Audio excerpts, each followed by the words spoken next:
Following sponsors for making this broadcast possible. For 50 years, Clark's Pet Emporium has been your pet's favorite stop.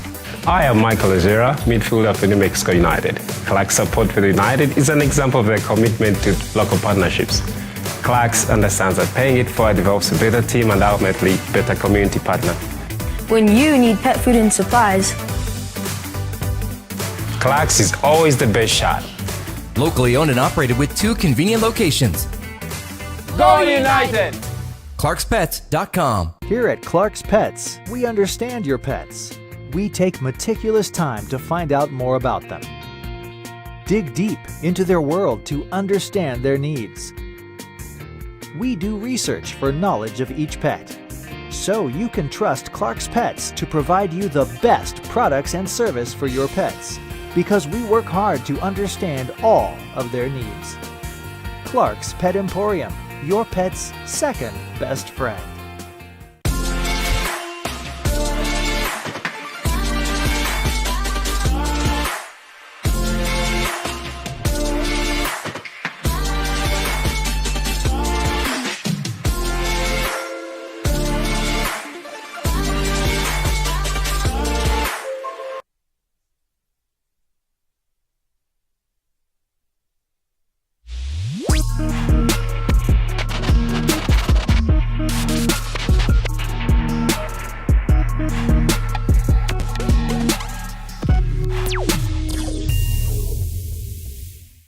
In the AM with Jeff Symbieta and JJ Buck. Got a little Kenny Pickett last night, didn't you?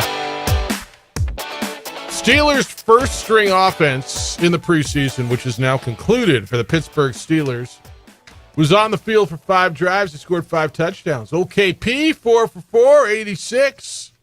Looking good. Najee Harris touched the ball 4 times. Threw to George Pickens once. Deontay Johnson once, both for over 30 yards. Come on, Steeler fan. Go bonkers. This might be your chance. What's up? Happy Friday. It is your opening drive on 95.9 FM and AM 610, the Sports Animal. Jeff Symbieta, JJ Buck, DC. How you living? I'm living well. How are you living, Jeff? I'm bright-eyed, bushy-tailed, ready to excel, sir. How you living? I can tell. How was birthday? Look at both of you coming off of birthdays. Like I think it's so cute that your birthdays are back-to-back days. It is very cute. I've noticed that myself. We planned it like that. I knew you did. Yeah. I think that's how this all happened. I'm out, and they're going to find an August 25 or 6 or 7 guy. How was your birthday?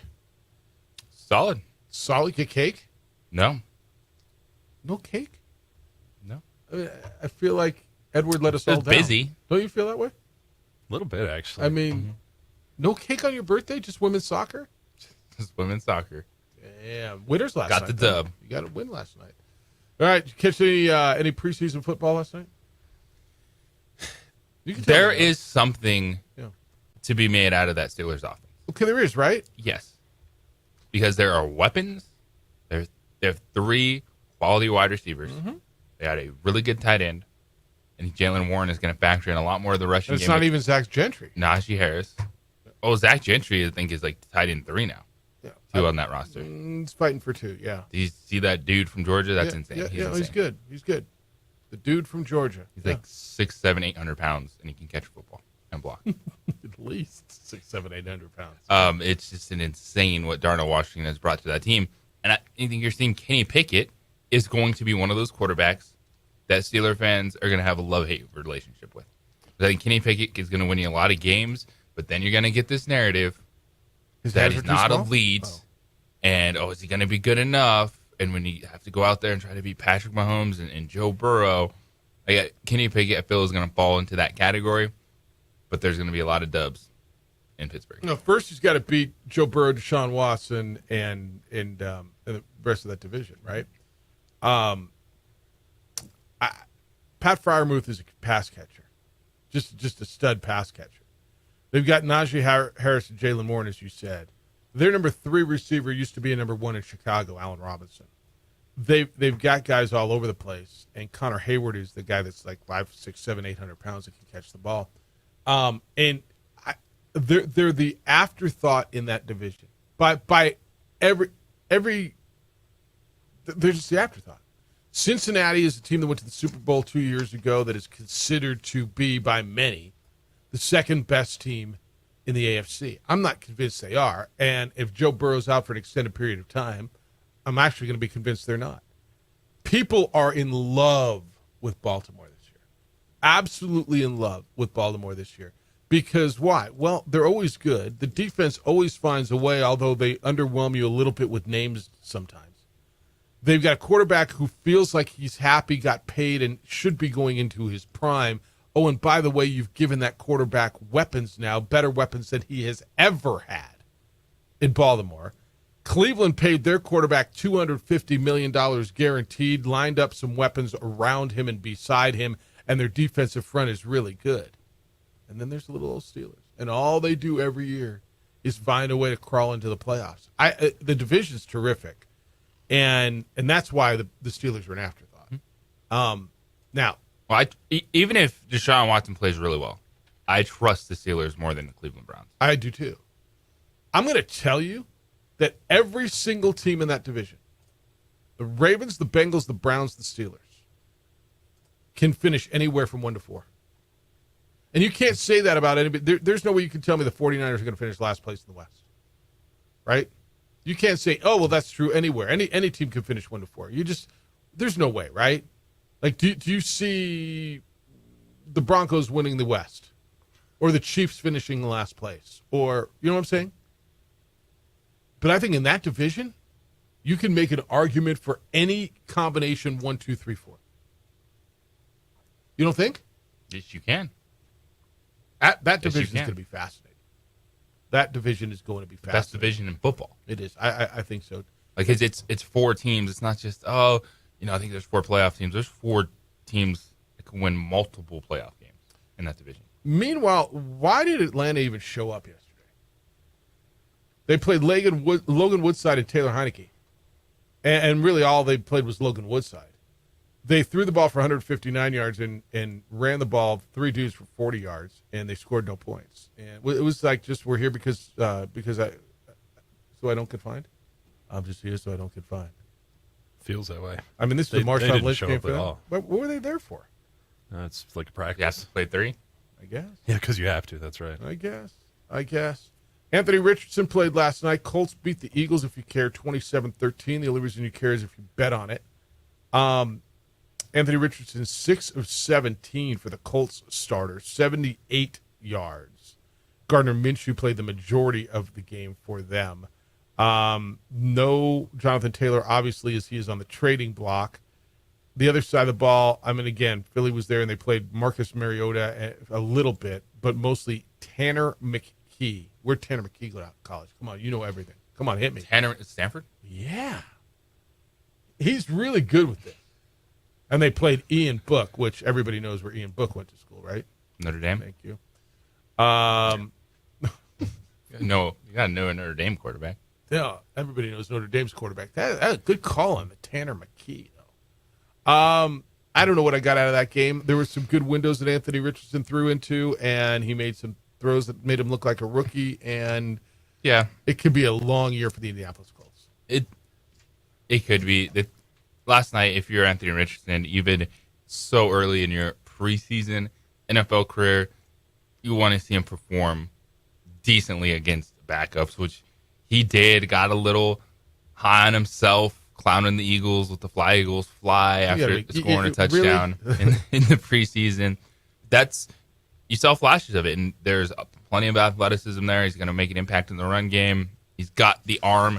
He just has to fine-tune it, and it's evident by just in the preseason overall, you go 13 of 29 passing, and that's going to be the progression, is can he have that Josh Allen type of buildup? You know, Josh Allen was under 60% passing for his first 2 seasons in the NFL. And Anthony Richardson's going to be that guy. But can you find a way to then start completing 63, 64% of your passes? So you think Anthony Richardson is basically can be Josh Allen?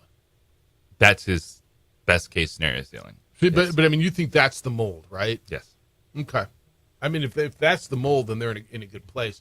And I think you think that because they both came out so raw with so much work to do, big, strong arm athletes, in a situation where just go out and get better, right? If Yeah. you can learn, if you can get better. Josh Allen has taken strides, although as we had the conversation yesterday, Josh Allen, the strides, people are like all on the backside now of Josh Allen, and like, really? What are we doing? We'll see. It's a big year. Like I go through, remember, was it yesterday? I made that list of all the quarterbacks, and it's like, I mean, who's not in a prove-it year? I guess in that league, it's always a prove-it year, isn't it? I mean, Patrick Mahomes probably has something to prove. Joe Burrow's got something to prove. It's always a prove-it year. What have you done for me this week? Because as our good friend Marty, who calls the show on a regular basis during football season especially, said initially, guys, it's a week-to-week league. And no truer words may have ever been spoken on the show, you know? That is one of the best ways to put it. No, it's a week-to-week league. And look, we'll sit here and overreact on week one, lose our mind after week two, think we've got it figured out after week three, realize we don't have it figured out after week four. Week 4, yeah, that's always a strong one when you realize you don't know anything. Well, I think when you don't realize you don't know anything is when you figured out what you don't know, right? We sit here every week and we talk about it ad nauseum because we are your home for Monday night and Thursday night and Sunday night football here on the Sports Animal. And we'll talk a lot of football. But I think, JJ, what we realize it in DC, we realize this every week. We don't know a damn thing. Because Indianapolis is playing Philadelphia on Sunday afternoon. This is easy. And then the Colts beat them. Like, wait, what the hell don't we know? You don't know a damn thing. You just don't know. Here's what I do know. We're going to talk with TJ Wilhelm at 8:30 this morning. He's a producer over at Channel 7. They ran a story. Target 7 is looking into concussion protocol and kind of really looking into high school football safety and how schools, coaches are complying around the state of New Mexico. And they ran a piece yesterday. You can go back and look at it, but we're going to talk to TJ about what they learned. 9 o'clock, really looking forward to talking to Nick Nee today. You got the Tour Championship is going on. They're playing in Atlanta, and this is I looked up yesterday. I totally forgot the format, JJ. I was at lunch, and the golf tournament was on. I saw the scores. And I saw the scores, and I'm like, wait, what day is today? Like 12 under, and I'm like, wait, first round Thursday. Because you're used to on Thursday, you look at it, it's the first round, guys are 3, 4, 5, 6 under, whatever, and 12 under, and I had to be reminded, yeah, dude, because he started at 10 under par. I'm like, oh, yeah. Tour Championship at East Lake. Colin Morikawa is your leader, along with Victor Hovland and Keegan Bradley. This is for that big check, dude. This is for, does the winner win $15 million or 18 or 20 million, whatever the number is? I mean, I know it's gone up. Remember, it was like 10 million a few years ago, and you're like, whoa, dude. Like this is a big deal. Getting that bag. Yeah, there's a big, gigantic stack of cash. 18 million for the winner of the champ, not the tournament, but the championship, right? It's a point thing, and the winner this week wins a lot of money. This was when Tiger won the Tour Championship like 4 or 5 years ago. That was like, wow, Tiger's really back, right? That was the tournament where that insane crowd followed him up 18. Do you remember that moment where it was like just that mass of humanity at East Lake? Which is kind of one of the coolest things, period. But Morikawa shot a 61 yesterday. Morikawa was on fire. What are we doing with all these 61s all of a sudden on these tough golf courses? Hovland shot one the other day to win the tournament last week in Chicago. Keegan Bradley shot a 63. So we'll talk with Nick, get you a golf tip. That's coming up at 9 o'clock this morning. And we got a ton to do. We'll update you on the college football stuff as well. When we come back, Cowboys offense in a better place. What do they think about it? With all those added weapons, with no more Kellen Moore, what makes them better? Cowboy fans, stand by. It's the opening drive on 95.9 FM and AM 610, the Sports Animal, your home for Monday night, Thursday night, and Sunday night football. Makes a little sports. We would like to thank the following sponsors for making this broadcast possible. For 50 years, Clark's Pet Emporium has been your pet's favorite stop. I am Michael Azera, midfielder for New Mexico United. Clark's support for the United is an example of their commitment to local partnerships. Clark's understands that paying it forward develops a better team and ultimately better community partner. When you need pet food and supplies, Clark's is always the best shot. Locally owned and operated with 2 convenient locations. Go United! ClarksPets.com. Here at Clark's Pets, we understand your pets. We take meticulous time to find out more about them. Dig deep into their world to understand their needs. We do research for knowledge of each pet, so you can trust Clark's Pets to provide you the best products and service for your pets, because we work hard to understand all of their needs. Clark's Pet Emporium, your pet's second best friend.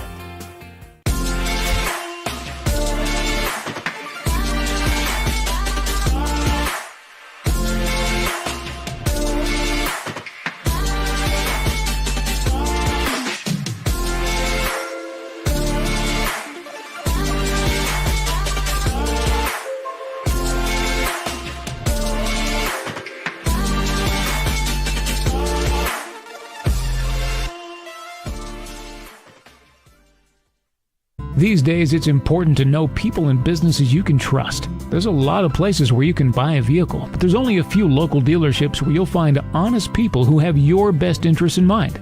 And Fiesta Kia is one of them. We've been helping our neighbors save money and drive dependable cars for years, and we'd love to help you. With new Kias arriving daily, you'll love our selection and the peace of mind you'll get driving a Kia from Fiesta. So stop by and see us today at Fiesta Kia on Lomas, or just start driving now at fiestakia.com.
Burglary takes place in the United States approximately every 15 seconds.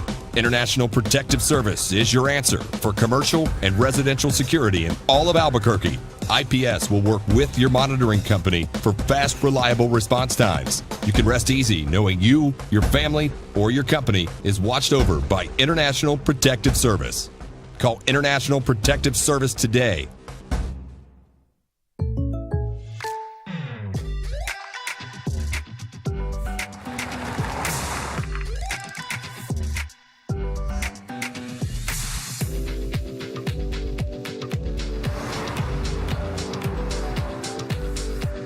For your surprisingly great rates, contact your local State Farm agent today. If you want the real deal, call State Farm agent Marty Size in Albuquerque today. Like a good neighbor, State Farm is there. Don't sacrifice quality and flavor when you're in a hurry. Golden Pride offers ribs, fried chicken, red and green chili breakfast burritos, and Frontier sweet rolls. 4 great locations, or visit us online at goldenprideabq.com. Golden Pride Barbecue Chicken and Ribs are proud supporters. You get Detroit and Carolina New England, Tennessee, Chargers, and 49ers. Cowboys will finish up the preseason over the weekend, as will your Denver Broncos. Week off, and then we're off and running. Broncos will play the Rams on Saturday on the NFL Network. Cowboys will play the Raiders. We get a week off. You draft your fantasy football. Have you drafted? You guys haven't drafted yet? No, I've got 2 down, and you guys haven't drafted anything yet? I've got one tomorrow. That's why I'm wearing my fantasy football jersey. Look at you. Your Justin Tucker jersey. When do you take a kicker? It's tough. See, here's the thing. When I go into a draft, I accept that anything can happen. So there are times where I'm in the 10th round looking at a kicker thinking, why not? To be honest, I wouldn't go higher than 10. I don't think ever taken one anything but last. And I get that too. I really do. That because I realized even if I take, it's not worth it to me to take Justin Tucker in the 9th round as opposed to another running back or a receiver. And I play I'll cut him on bye week, and I know I will almost never finish the season with the kicker or defense I drafted. And will you? The streaming style, I totally get. Well, I don't even know if it's full streaming. I keep one. It's bye week. I cut them, and the stats have shown there's very little difference between the best and the 14th. The thing I think is a backup running back may get 1 or 2 games. My kicker's getting every game. See, I backup running back may become a starting running back when the guy goes down, and it happens to me way more often. Like when I would draft it. Look, here's what it used to come down to. All right, do I want Alexander Madison when he's backing up Dalvin Cook, or do I need to take a top 2 kicker? If Madison's a choice, you're taking Madison. Well, I took the backup because he might, in your case, he might play a little bit, but then Cook goes down for 3 weeks, and I got a really good running back for 3 weeks. Yeah, if you can turn that back up into a number 1, that's how you want to. I almost never, ever. Well, not even almost. I've never taken a kicker or anything but last. There's been times where I've moved up to take defense. I've taken a defense earlier. Where are you on this? I'm always last. We actually don't draft kickers in our league. Oh, you guys are better than that? Yeah, we don't need special teams. We go for it. When you can't get a first down, too bad. Okay. So if you don't draft kickers, do you have multiple flex spots, or how does that work? We just don't have kickers. Oh, interesting. I know that's a new trend going without kickers and defense. So do you have defense? We have 3 defensive players. Okay. Oh, you're actually picking individuals, not a whole squad? Yes. Oh, that's interesting. IDPs, as they call them in the biz. Yeah. Mm-hmm. Yeah, this draft the other day, I took defense last, or second to last, and kicker last. But now in the auction, see, we the one I've left is the auction. You get a $300 salary cap, 18 players on your team, right? I know I'll go kicker for $1. No, that's not right. I might keep McPherson for $2. See, I get that. I might keep McPherson for $2 because I don't have a lot of other good keepers. So. This is a good red zone tease because I'm going to ask you guys who I should hold over. Well, here's my thing on kickers. It's not even is he a really good kicker? If he's on a crummy team that's not going to score. Like McManus, the last bunch of years I thought was a good kicker. I just didn't think they'd score. I picked up, I don't even know Detroit's kicker's name, but I picked him up in a league. I drafted him last pick in the draft the other day because I think Detroit's going to score a lot of points. And so give me a guy, who plays in a dome and is going to score a bunch of points. But what do I know? I don't know. All right, you think the Cowboys are going to score a lot of points? I don't think they're going to have a problem scoring points. You think they're in a better place than they were a year ago with Zeke and Kellen Moore and no Brandon Cooks? This one is really interesting seeing how it's playing out because the offensive production was not an issue for the Cowboys. But they moved on from Kellen Moore. Mike McCarthy's taking over. There's this whole mindset of the Cowboys are going to be better. Okay. We all know it just comes down to Dak Prescott not turning the football over. So is that Kellen Moore's fault? No. I heard something on the way coming in. A caller on so I don't even know what I was listening to. Called in and said, well, it wasn't Dak's going to be better because it was Kellen Moore's fault because he had forced him to throw into a bunch of tight windows. And the host said it, and I think this was right. He said, look, man, everybody's got to throw into tight windows in the NFL. In high school, what do you say? In high school, you got to hit a house. In college, you got to hit a door. And in the NFL, you got to hit the keyhole. Yeah. And I thought, wow, okay, that's pretty good, right? If you're going to blame it all on Kellen Moore, who, by the way, was swooped up in about 16 hours when he was out of work, you're wrong. Now, can they get more creative? Can they go differently? Like, if you didn't like the play calling, okay, we can have this conversation. But were Dak's turnovers because of Kellen Moore? The answer is no. And if you think so, that's cool. Then you got a fresh start with your guy this year. Let's see what happens. Dak says, quote, I feel great about where we are, much different than last year. I think we've said it all off season, spring and in training camp. We're in a much better place right now than we were at this time last year with the installation and the details of everything, end quote. We were in a much better place than we were last year. So Dak's not going to play in the offseason. But if you think it was all Kellen Moore, I don't. Yeah, this is also to Mike McCarthy just taking complete ownership of it. No more excuses, no more finger pointing. And this is going to be on him this year. And he wants to be the captain of the ship. And if they flame out again in the playoffs, like McCarthy's saying, hey, this is my team, this is my decision, this is where we are. Yep. They got weapons. I mean, they're going to score points. You know what's crazy about the Cowboys, to me, in some respects? I feel like a lot of people have cooled on picking them for the Super Bowl. I feel because it's like it's every year. Anyone picked them? I haven't heard anyone. I'm sure somebody has. The talking head landscape, things we listen to every day. Yeah, I haven't heard anybody. Have you? No. The only two teams I've heard, honestly, out of the NFC are the Eagles or the Niners. Have you heard anybody pick anybody else to go to the Super Bowl out of the NFC? No. You heard a lot of talk about Cowboys about like 3 weeks ago, but yeah, that's settled down. Now, people talk about them, right? They say, well, they're going to be good, but because they have been so futile in the playoffs and in the postseason, I don't think anybody trusts them. Like if I said to you, but the top two are easy, but one of these two teams go in the playoffs, or go in the Super Bowl, Seattle or Dallas? I'm taking Seattle. Dallas? It's a tough one for me. I think I'm going Seattle. I kind of, over the last probably 2 weeks, I've really built Seattle up in my head, I think. So, I've been doing that to you. Is it you? I don't know. It might be. Planting the seeds. Yeah. It's today. I'm like all for Seattle. I've been convinced they're going to be good. Seattle's my sleeper team, and I don't even know that they're a sleeper because they made the playoffs last year. But now Jackson Smith and Jigba is hurt. Their rookie receiver, but he was going to be like their second or third, their third receiver to go with Lockett and Metcalf, which is terrific.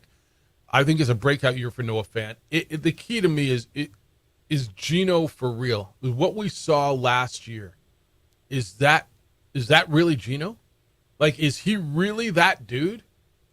Because if he is, and they can keep Kenneth Walker healthy, they love Zach Charbonnet. And then I think what they've done, I don't want to tell you he's built the Legion of Boom, but he's done a hell of a job building a defense. Yes. Tariq Woolen now used to be Tariq Woolen. Yeah, it's just Reek. Tariq Woolen R-I-Q. was fantastic last year, and Pete Carroll's talked about how he's one of the best defensive backs he's ever coached. And then you have a fifth overall pick in Witherspoon that they're adding to that secondary. They have crushed the draft the last few years. And that's how they built their Super Bowl championship. This roster is loaded. Yeah, you go back and look the way they built the Super Bowl teams. It was 3, 4, 5, and 6 round pick. Russell Wilson was a 3rd round pick. Remember was it Matt Flynn, right? That they had signed free agent guy from the Packers. He had that one game backing up Rodgers. Matt Flynn was there, and then they draft Russell Wilson 3rd round. And Pete Carroll is one of the few guys who had the stones to say, you know what, I know we just gave that guy a big big free agent contract, but this third-round rookie's better, and we're going to play the third-round rookie. Like, how many coaches would have done that? I think that's one of the most underrated, ballsy moves in the history of coaching. Yeah, because Flynn got paid. He got paid. Big. Yeah, that was like the big offseason signing right year. Big free agent offseason signing, and then they got this third-round short little quarterback, and he said, you know what, I don't care how much we gave him. We're going to go with this little guy, and they turned into a Super Bowl champion. Leads me to another question. Yeah. Is Pete Carroll the most underrated coach in the NFL? When we get back, is Pete Carroll the most underrated coach in the NFL?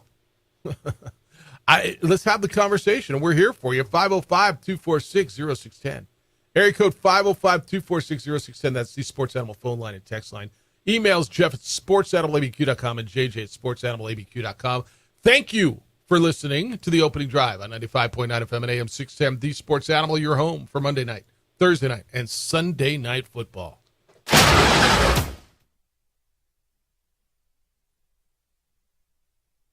We would like to thank the following sponsors for making this broadcast possible.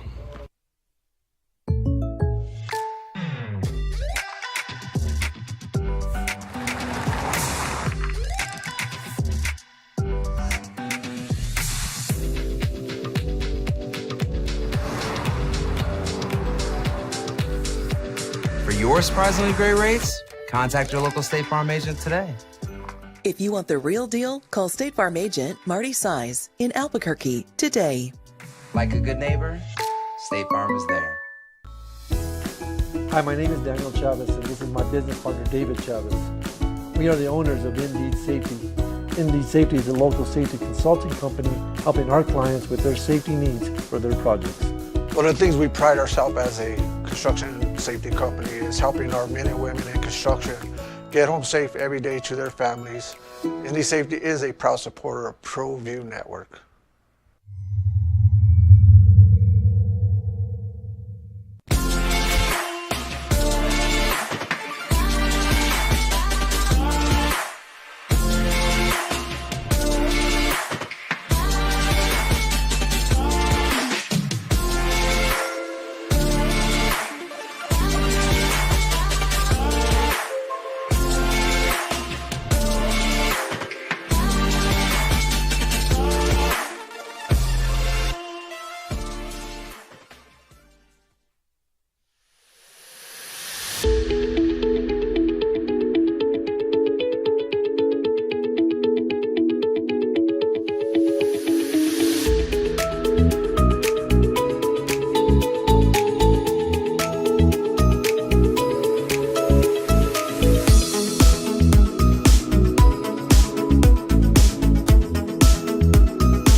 Would like to thank the following sponsors for making this broadcast possible. Hans Whitler Automotive, German car maintenance and repair in Albuquerque, New Mexico. Call 505-294-7684 or visit HansWhitlerAuto.com.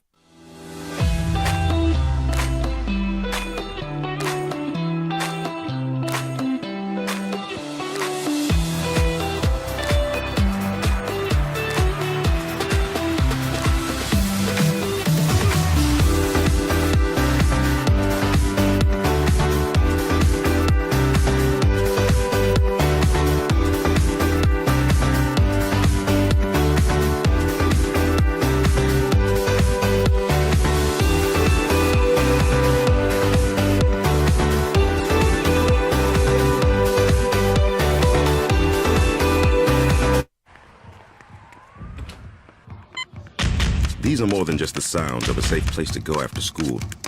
These are the sounds of interest being ignited and of mentors making an impact.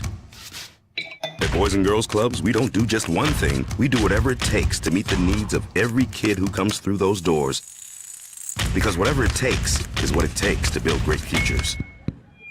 Great futures start here. As a mom, I try to make the best choices for my family and our health. That's why I choose Western Sky Community Care. It's a Medicaid plan with quality health coverage and special benefits like Boys and Girls Club membership credit, additional dental benefits, and wellness and support programs. I decide which Medicaid plan is right for us. I choose Western Sky Community Care. Learn more about Western Sky Community Care by visiting discoverwesternsky.com today. We would like to thank the following sponsors for making this broadcast possible.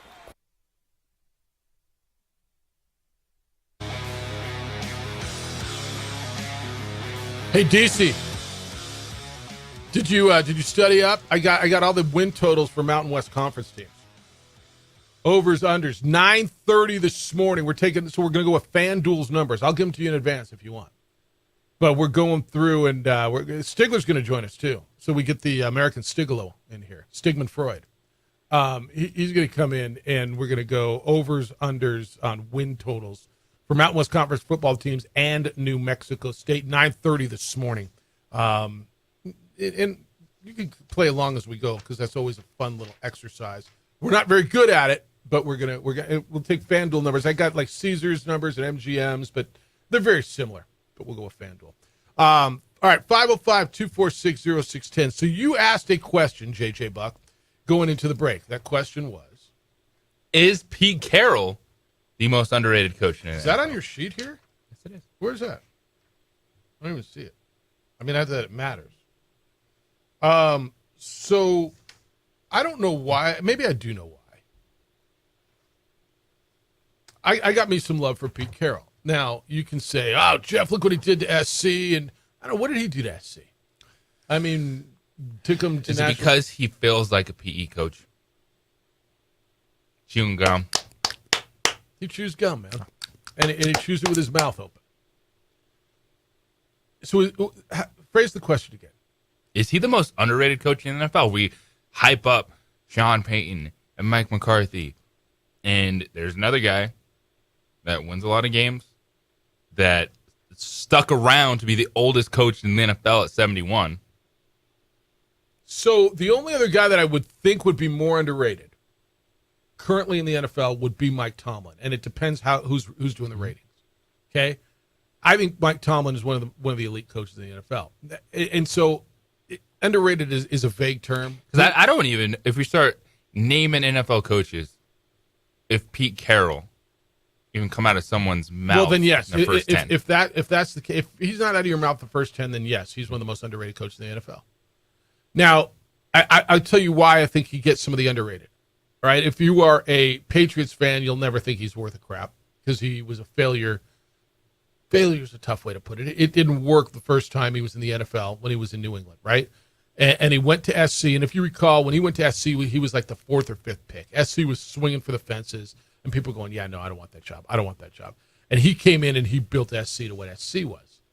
And went out, as people like to tell you, he got out before the posse got there, and he went up to Seattle. What was Seattle before Pete Carroll got there? Mediocre at best, right?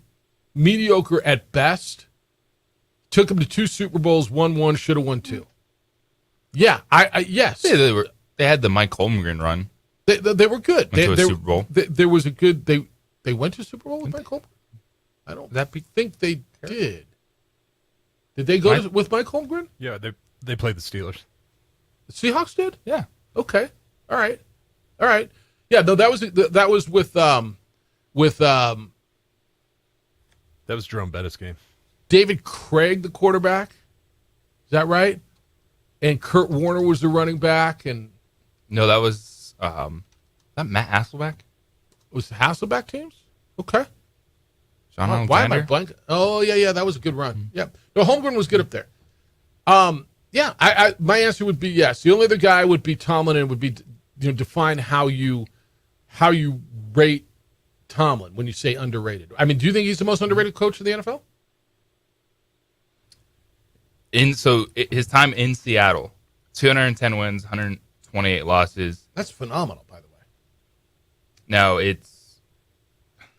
had the Super Bowl championship. And then of course, the appearance the next year, which Malcolm Butler play. What I do think is really interesting. So Pete Carroll sat down with Richard Sherman this week. Okay.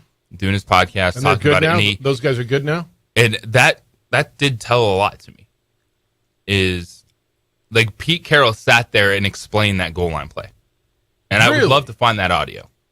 Can you surmise that? Because I've not seen that. He sat there and he explained that goal line play. But it was one of those moments when the camera cut to Richard Sherman, it looked like he was just told that his entire family was taken away from him. Like that was, you remember that in that moment, the Richard Sherman, his face and how they lost the Super Bowl in that play. Pete Carroll sat down and he explained exactly what happened and what decision was made. But there was still a really good vibe between Richard Sherman and Pete Carroll. And to me, that said a lot because that team, there's not a good vibe with that last play, all those players, with Russell Wilson, the way Russell Wilson has acted after that. You got it? I'd love to. I've been waiting all these years to hear this. Yeah, all right. So we'll do that here in a minute. So, all right. So go back and answer the question. And just is he the most underrated I do coach? think he is right now. It's one that there's consistency, the development of players within that organization from what the general manager has done to Pete Carroll's system, who a lot of people thought it was archaic. And it was the whole let Russ cook the last couple of years, and Russell Wilson is going to explode now that he's out of Seattle. And Pete Carroll actually has a good idea of what he's doing. What they were able to do and develop with Geno Smith was the best thing that happened at the quarterback position last year. One of the greatest, period. Right? Period. We've seen backup guys come from nowhere. We have. It's the Tony Romo. It's a Kurt Warner. And, Kurt Warner is obviously the crowning achievement of all that. But Geno Smith, career backup, you thought this was just going to be another plug and play, get through. Hey, they're going to have the number 1 overall pick. Who's the next franchise quarterback going to be? And all of a sudden, you're excited about the Seattle Seahawks with Geno Smith at quarterback. Ryan says you're right with Tomlin. Harbaugh's up there too. He said, I'd argue that Andy Reid's underrated because so much goes to Mahomes and Kelsey and such. See, but when you say who are the best coaches in the NFL, it goes Belichick, Reid, Tomlin, Harbaugh. Those are the first 4 out of everybody's mouth. So it's hard for me to say they're underrated because they're always mentioned as the top coaches. How many games do you think the Seahawks will win this year? Will they win 11? Will they win 12? All right, if they win 12 games this year, he is the 11th, tied with Jeff Fisher, my guy, for the 11th winningest coach in the history of the NFL. If you go 8-8 every year, you're going to climb that ladder. His winning percentage is terrific, okay? And to your point, 61% in Seattle. In Seattle. 59% overall, which is really good. And you're like, Jeff, that's all it is? Let me just give you some. I'm just looking at numbers, and it sometimes you lose. You know the winningest coach in the history of the NFL is, right? It's Don Shula. Okay? And then George Halas. Belichick's trying to catch Shula, right? Well, Belichick could end up being the winningest coach and the coach with the most losses. Belichick's winning percentage is .662. Landry was .607. Look, you win 60% of your games in the NFL. You are a legend. All right, this is Pete Carroll. So who is he talking to? Richard Sherman. With Richard Sherman. Talking. So this was explaining why they didn't give the ball to Marshawn Lynch on that fateful play where Malcolm Butler intercepted the ball and the Patriots won the Super Bowl. You guys are so mad at me and so pissed. We're hurt. I wish I could feel it the way I should feel it, but you got to keep going. That play just happened. Yeah. It wasn't like by design. There was no agenda. That play just happened. You guys couldn't hear it for years, but when we got down there, if you remember, we had one timeout, and so as soon as we got there, I said, one of these plays we're going to have to throw it to get all 4 plays, because I'm always in, make sure that we have a chance to get all 4 shots. Right. So we run the first play, and I think what happened is Bill's late. He sends in the goal line team, and we had already sent in 11. Right. That went through the play callers, and that's what led them to throw it on that down. Right. It had nothing to do with anything else. Right. We've practiced it a million times. It was just the way we had prepared. So I was rock solid on the philosophy of it. Mm-hmm. It just was the worst play that could ever happen, you know. And the guy makes He made a heck of a play. play of a lifetime, I a play of a career for everybody's career, really. Right. And it turned all of that so dark, so instantly. So it was because of personnel? Is that what I just heard? It was the personnel that the offensive coordinator sent in, and that's why they ran that play? No, it's because New England had their goal line defense out there. Wow. Okay. When he said Bill, he said, okay. They had their goal line defense. The Seattle still had their 3 wide receivers set. Wow. I never heard that. All right. I know we were late for this break. I want to respond to that. I know you do, too. I'm going to ask you to play it again, to be honest with you. I need to hear it again. When was this? It was this week. Because I don't know in all these years that I've ever heard Pete Carroll explain that play. Have you? The play call? Have you ever heard them? Not like that. I don't know that I ever had. I want you. We got to go through that again because that's fascinating to me. Yeah. Why they didn't run the ball? You buying it? If Richard Sherman bought it, you should buy it. It's the opening drive on 95.9 FM and AM 610, The Sports Animal. You're home for Monday night, Thursday night, and Sunday Night Football. This report is sponsored by Indeed.com.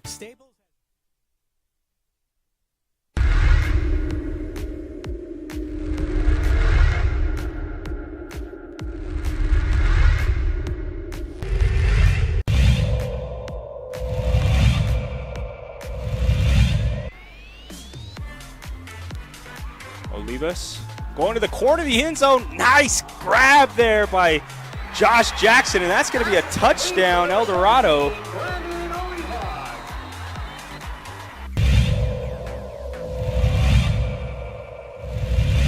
Their strong point, their focal point. Nelson will keep it himself for some room on the right side. Nelson's on his feet, and he is in. It's a touchdown for Noah Nelson.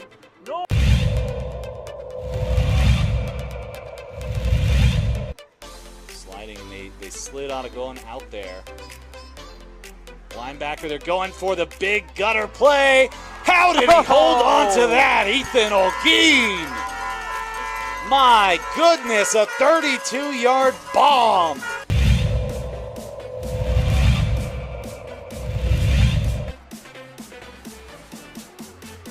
He's going to launch this one long, and it's a little bit short, but what a pull down. Fabian Trujillo. Unbelievable, this man.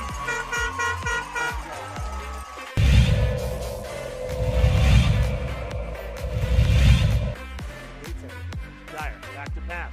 Pressure, and gets out of it nicely. On the sideline, got an open man. It's Lambrana. Cheeto makes one miss. Cuts back up the middle. Another cut to the right, and he's all the way down at the 10-yard line. Is that Sweet Pete Jr.? Right? That's Sweet Pete Jr. right What there. a move there by Cheeto Lambrera.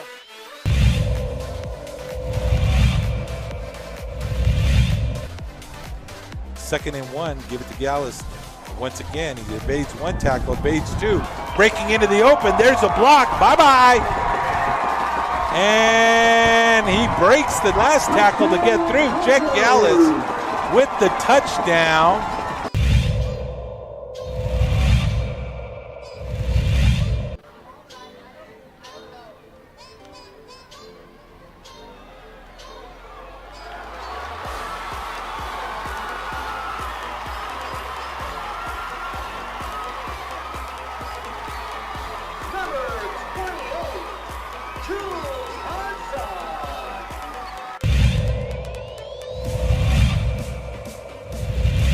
Happy with his defense so far. Vukovic, and that ball is ripped up. Bernalillo will have this ball at the 1-yard line.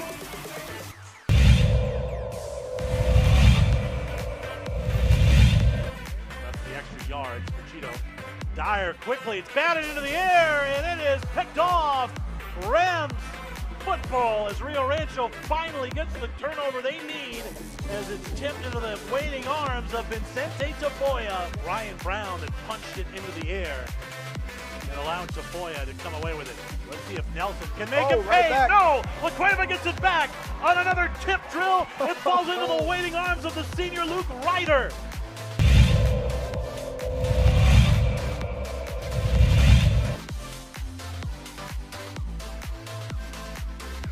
Kick is up. It will bounce into the arms of Daniel Garcia, and Garcia explodes through the middle. He dodges Castro, and Garcia will run that one back from about the 17-yard line. Call that one an 83-yard touchdown rush.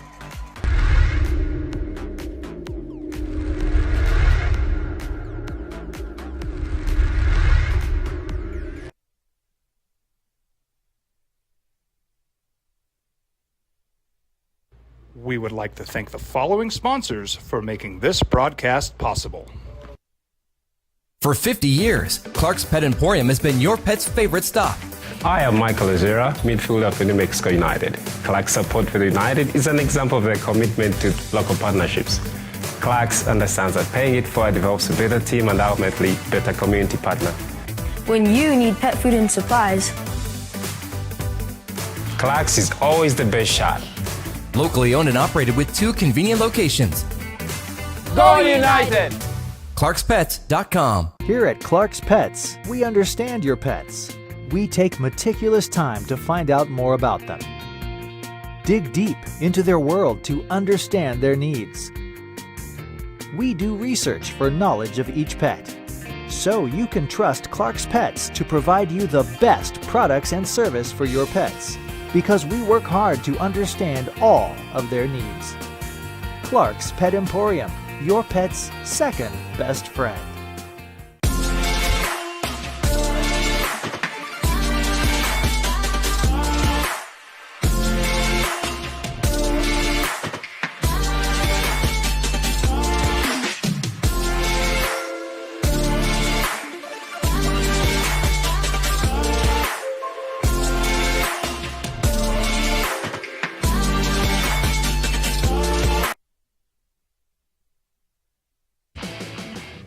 The Seahawks coach, who's still the coach, he's still like what year was that? It was, and I'll tell you what year it was. That the Seahawks went to the Super Bowl. The year after they won the Super Bowl and lost to the Patriots. It was the 2015 Super Bowl, the 2014 season. So that's already 9 years ago, right? Malcolm Butler intercepts the ball. Everybody's like, why didn't they give the ball to Marshawn Lynch? The players were pissed. So Richard Sherman was one of the players. I want you to hear it again because I need to hear it again. This is Pete Carroll talking to Richard Sherman, who is on the defensive side of the ball for that team on the Legion of Boom. One of his players who has been pissed for 9 years that they ran that play. Here he is explaining it again. You know, you guys are so mad at me and so pissed. We're hurt. I wish I could feel it the way I should feel it, but you know, you got to keep going. That play just happened. Yeah. It wasn't like by design. It wasn't. There was no agenda. That play just happened. You guys couldn't hear it for years, but when we got down there, if you remember, we had one timeout, and so as soon as we got there, I said, one of these plays we're going to have to throw it to get all 4 plays because I'm always in. Make sure that we have a chance to get all 4 shots. Right. So we run the first play, and I think what happened is Bill's late. He sends in the goal line team, and we had already sent in 11. Right. That went through the play callers, and that's what led them to throw it on that down. Right. It had nothing to do with anything else. Right. We've practiced it a million times. It was just the way we had prepared. So I was rock solid on the philosophy of it. It just was the worst play that could ever happen, you know. And the guy makes he made a heck of a play. of a lifetime, a play of a career for everybody's career, really. Right. And it turned all of that so dark, so instantly. So dark. So Belichick sent in the goal line defense. We had 11 guys in. So did he? He didn't change the play, or did he? That's what I miss. No. I'm not sure. I understand. So they had 11 personnel. So they had 4 wide receivers. I got that. But when they goal line defense was in, so you figured you were going to be able to. And they thought they were going to catch them with. We were just going to throw on that and a mismatch, and nope. And we put in what we thought was going to work against that defense.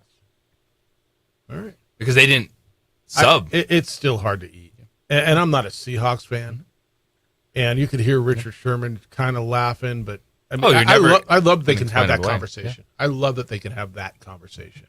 Edward, good morning. You're on the Sports Animal. Hello, Edward. Good morning. First and foremost, happy blessed birthday. I might be a day late. for JJ. I hope you had a tremendous day. Maybe today's your birthday. I don't know which day it was. But JJ was yesterday. I want to say happy birthday. JJ was yesterday. DC was the day before. I'm remiss with the cake. Yeah, so, no damn friend, cake JJ. for either one of them. JJ had a cakeless birthday because of you. I just want you to know that. Well, next week I'm going to make good, be honorable with my word, and bring in cake for you guys. Only if it's half eaten. I'm so glad that I'm so glad that you guys are talking about this. Jim Mora, the Saints coach, said he's going to got one of the best quotes ever. You think you know, but you don't know, and you never will know. Right. To the countless millions of fans that said, "How can you not run the ball?" To all the pundits who think they're football experts, they're going to second guess a coach, Pete Carroll, who won 2 national championships, 2003, 2004, and then went on to win a Super Bowl. And has been to the playoffs 8 years out of 11 years as a coach. They're going to second guess that guy. You're right. He is an underrated coach. There's a whole segment. There's a whole documentary from the New England Patriots called Do Your Job. You can go to YouTube and watch it. They had Malcolm Butler practice that play all week, and they show it from the practice tower. There's footage of him. And Bill Belichick's telling him, Malcolm, you have to jump the route, plant your foot, and make an aggressive play to the ball. You have to plant your foot, jump the route, and make an aggressive play to the football. And he did. Malcolm Butler made the play of the history of the NFL in the biggest moment, and it was amazing. So it's not that Pete Carroll was an idiot. He got out-coached, and they got out-executed. And that's how you win, right? And there's some luck involved.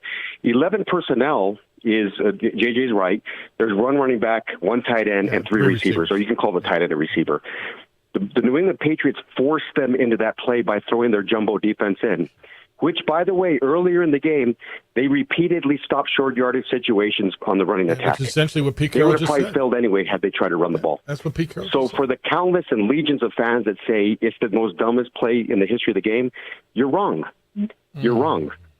They were, and Pete Carroll even said, with one timeout, we were going to throw the ball in that series anyway at some point because we wanted to get all 4 plays in. Yeah. No, it's good. So I'm glad you dissected this. It's really and good. it's an amazing. So people think they have the narrative, but they don't have the narrative. Have a great weekend. See you. It's kind of what he said. Now, if they'd have run the ball, I'm just saying. Because if they'd have run the ball and didn't get it, then they'd have used their timeout there.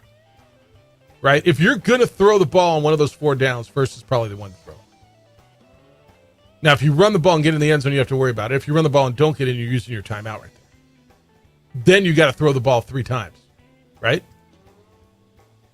I thank you for finding that. Thank you. I mean, that was just terrific. Just terrific stuff. All right, 505-246-0610. That's how to get a hold of us. We got local stuff. TJ Wilhelm from Channel 7 is going to be with us, and we're going to talk at 8:30 about local coaches and athletes and concussion protocol and safety and who's protecting our kids and how. On the opening drive on 95.9 FM and AM 670 Sports Animal.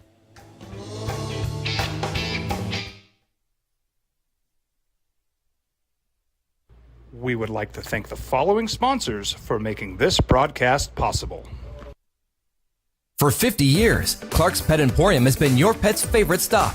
I am Michael Azera, midfielder for New Mexico United. Clark's support for the United is an example of their commitment to local partnerships. Clark's understands that paying it forward develops a better team and ultimately better community partner.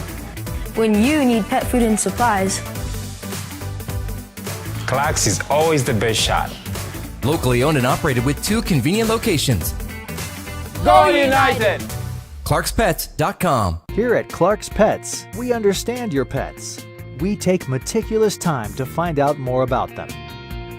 Dig deep into their world to understand their needs. We do research for knowledge of each pet, so you can trust Clark's Pets to provide you the best products and service for your pets, because we work hard to understand all of their needs. Clark's Pet Emporium, your pet's second best friend.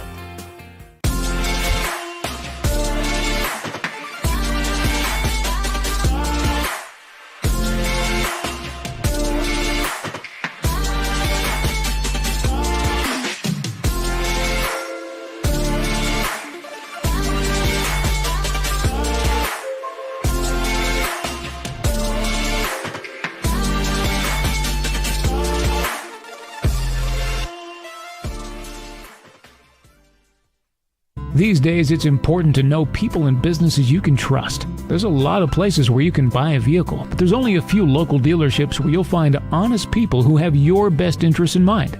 And Fiesta Kia is one of them. We've been helping our neighbors save money and drive dependable cars for years, and we'd love to help you. With new Kias arriving daily, you'll love our selection and the peace of mind you'll get driving a Kia from Fiesta. So stop by and see us today at Fiesta Kia on Lomas, or just start driving now at fiestakia.com.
Burglary takes place in the United States approximately every 15 seconds. International Protective Service is your answer for commercial and residential security in all of Albuquerque. IPS will work with your monitoring company for fast, reliable response times. You can rest easy knowing you, your family, or your company is watched over by International Protective Service. Call International Protective Service today.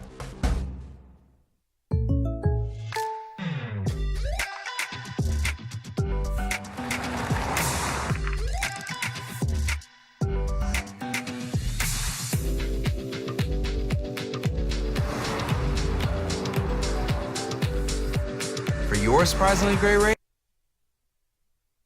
Got something else, please? I'm scarred for life. DC, I came in the next morning after the Super Bowl 9 years ago. And so there's moments, right? I've been doing this show for 15 years. I've been doing this game for a lot longer than that. And there's special, not even special, there's certain moments, there's certain events that you just remember. And you remember how you felt and hence what you said when you have an open microphone for 3 hours. And I remember saying that's the kind of thing that how do you come back from? Like as a fan base, as a franchise, how do you were on the doorstep a yard away from winning your second straight Super Bowl, beating Tom Brady and Bill Belichick, becoming, dare I say, on the doorstep of dynastic, right? I don't know how you define dynasty, but 2 in a row has not been done in Super Bowls for a lot of years. They were on the doorstep of doing something historical. I don't think that's overblowing this. And it was over, and we all thought it was done, and then they soiled themselves with that play, or Malcolm Butler soiled them. And I remember JJ saying that next day, that's the kind of thing, like how do you come back from that as a fan base? Well, what happened recently that we were just talking about that? You don't come back from that. It becomes part of who you are. 100%. That's that moment you will always recall, you will always think about the rest of your life. Wasn't there something this calendar year that I compared to that? I remember having this conversation about something, and I don't even remember what it was. But it's, I mean, there's not a lot of moments like that where the game is done. It's over. You know, it might even, like, dare I say that I don't want to put this on the Buffalo Bills, but we talked about this yesterday, when Josh Allen led the Bills down the field 2 years ago in the AFC Championship game in Kansas City, and they scored that touchdown with 13 seconds to go, and every Bill fan in the world was celebrating. They just beat Patrick Mahomes. It was over. It's one of the ones on the list. And then you watch him go down the field. Oh, because we were talking seconds. about like the worst collapses. Mm-hmm. But like 28-3 and all those things. Yeah, but it was something different. But how do you come back from that? It's something else. All right, if you want to get in on this, you're welcome to.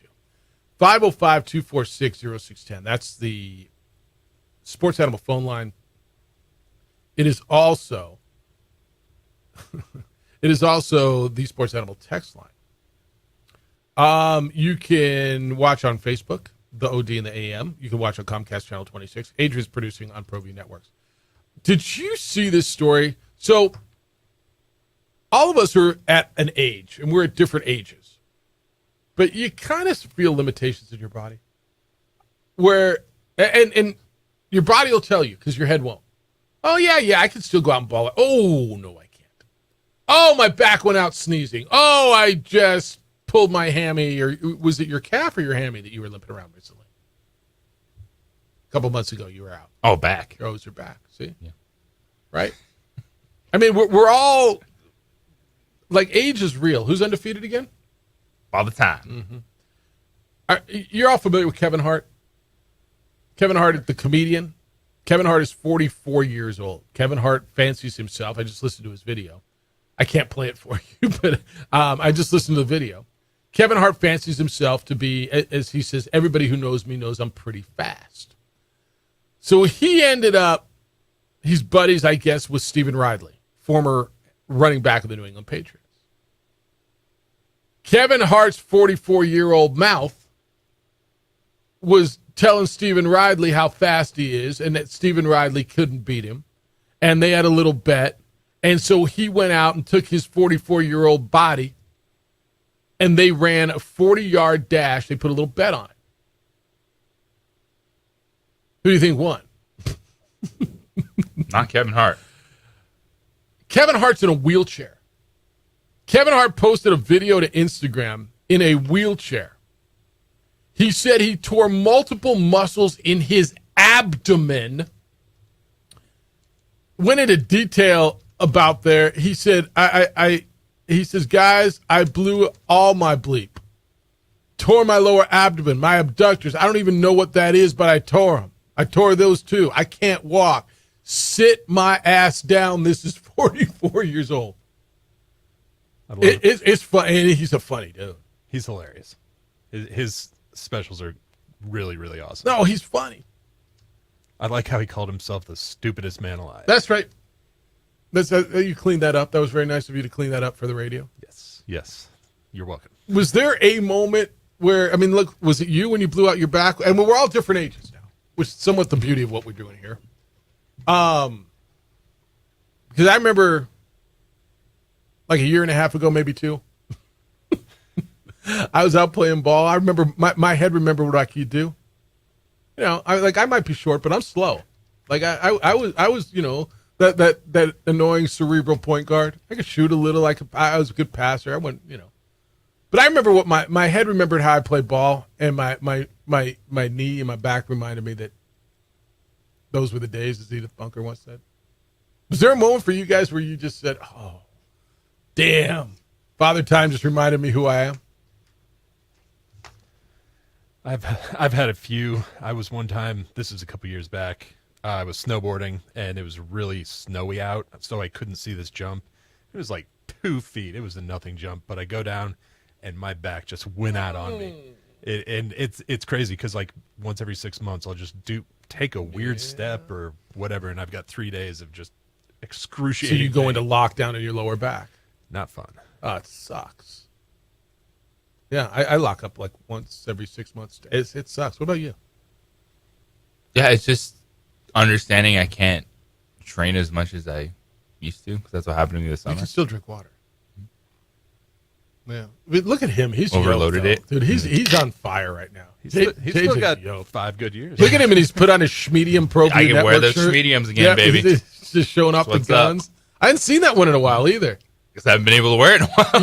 you got the polo shirt with the arms up above your guns showing them off. So mine are hanging down low. Free gun show. He's got the gun show out. It's something. Yeah, Kevin Hart. I mean, if you don't mind a few curse words in there, we can't clean it up enough for radio. No, but that's not if one. you find it's funny, dude. But dude's like at 44, legitimately thought he can go out and race. When I was at Channel 7, and so I've been gone from Channel 7 22 years now. So this has to be 23, 24 years ago. I used to do these things called I Challenge Jeff. They would run every Saturday. We'd shoot them during the week, and viewers would send in emails or letters or whatever and challenge me to different things. So I would go out and I played quarterback for Highland High School, and I would go out and do a soccer shootout with a soccer player, or go to the senior center and shoot pool. So I rappelled off the side of this big building that you're looking out your window, walked off the side of it, and I mean, perfectly good elevator, but still walked down the side of it. When I went a round with a guy named Max Heyman, he was a pro boxer around here, light heavyweight, and I got in the ring with him. It's like, I got to be the stupidest man alive, and he cracked my rib, like my left rib, and I walked out there, and I had a broken rib for like, you ever had that? Like every time you breathe, every time you move. But yeah, what the hell are you doing in the ring, old man? I mean, at that point even, right? You're past your prime. And Is that available on YouTube? I got them all on DVD. My kid looked at them years ago. She's like, Dad, and she had to be like 10 years old. Dad, you're a fool. This is what she told me. She's like, first was, who's the guy with the hair? Didn't recognize you. Yeah, but she's like, Dad, you're a fool. And because I get beat every week, right? It was always, it was shtick. You're going against legitimate athletes. Yeah, he kicked me. I love that. Dude. I'm such a fan of that. He beat the crap out of me, dude. You need a reminder. And so the way it ended, Bob Brown, it was, he's as good a photographer and editor I've ever worked with in that business. He was up on a ladder shooting it, and he threw a left-right combo, right? And I had my gloves up. I was protecting myself. He went left-right, caught me right here on the side of the head, on my left side of my head with his right hand, and you could see my knees buckle, and I dropped. And they watched that in slow motion. Everybody in the news, you got to come back. You got to come back. Watch Symbieta get his ass kicked. And everybody came back to that edit bay, and they slow-moed it. And, dude, like, he didn't play. He split my gloves with the left jab, and everything leaned into it. Boom, full power, stepped into it. And you see my head snap back, my knees buckle. And I thought I was ready to get up again. And Bob's like, nah, dude, we're done, man. That's a great way to end it. I'm like, all right, we're good? All right, because I could get up and kick your ass still. That is fantastic TV. Yeah, I got that somewhere. He dropped me like a sack of marbles. I need to see that. Oh, man, I'll find it. I'll bring it in. Where are we going to play a DVD, though? We'll do it on that's computers. A good question. It's a good question. Yeah, good thing it's not VHS. I probably have it on VHS somewhere, too. Is that easier for you? Because I might be able to do that, too. But those were the days, right? All right, 505-246-0610,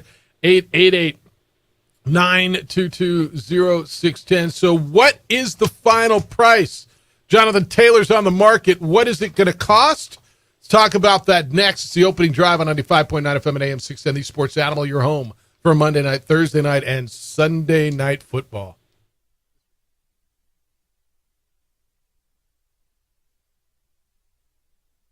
We would like to thank the following sponsors for making this broadcast possible. As a mom, I try to make the best choices for my family and our health. That's why I choose Western Sky Community Care. It's a Medicaid plan with quality health coverage and special benefits like Boys and Girls Club membership credit, additional dental benefits, and wellness and support programs. I decide which Medicaid plan is right for us. I choose Western Sky Community Care. Learn more about Western Sky Community Care by visiting discoverwesternsky.com today. Hi, my name is Daniel Chavez, and this is my business partner, David Chavez. We are the owners of Indeed Safety. Indy Safety is a local safety consulting company helping our clients with their safety needs for their projects. One of the things we pride ourselves as a construction safety company is helping our men and women in construction get home safe every day to their families. Indy Safety is a proud supporter of ProView Network.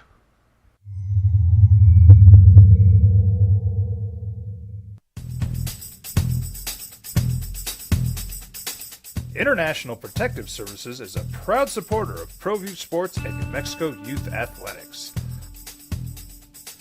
IPS provides residential and commercial security services in the Albuquerque metro area.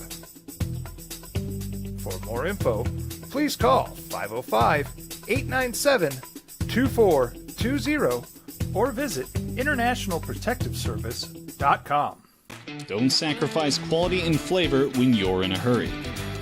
Golden Pride offers ribs, fried chicken, red and green chili breakfast burritos, and Frontier sweet rolls. 4 great locations, or visit us online at goldenprideabq.com.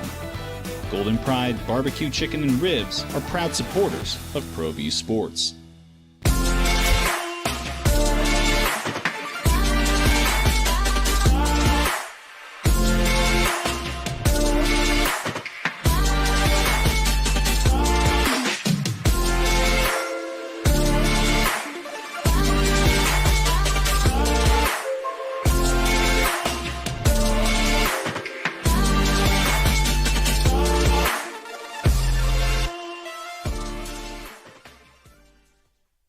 Sometimes it's the small things that make life easier, like never worrying about being declined at an ATM when only cash will do.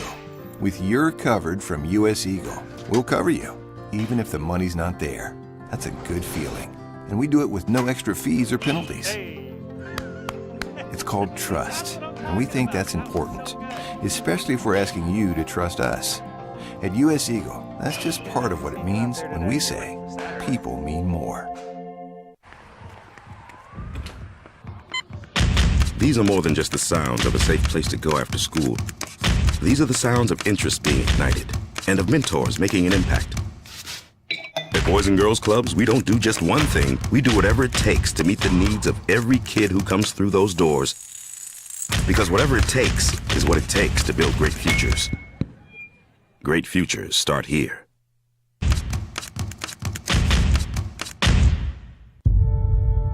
We fight the battles no one hears about. We drop into the middle of firefights to rescue others. And act as one-man air traffic control towers. We're the ones who go before all others.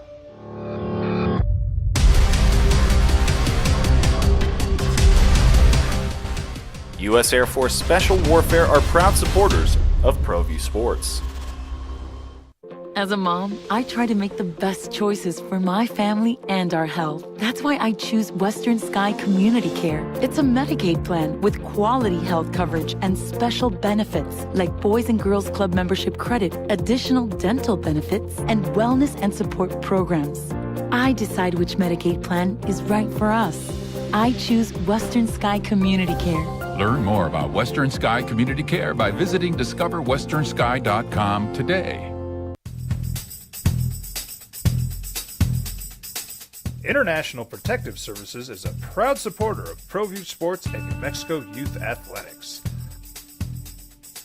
IPS provides residential and commercial security services in the Albuquerque metro area. For more info, please call 505-897-2420 or visit internationalprotectiveservice.com.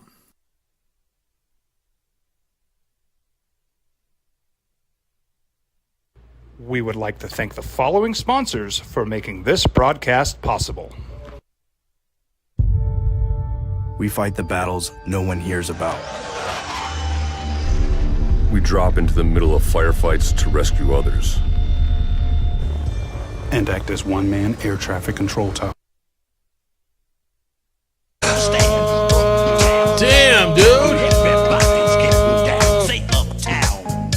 Say uptown! Well,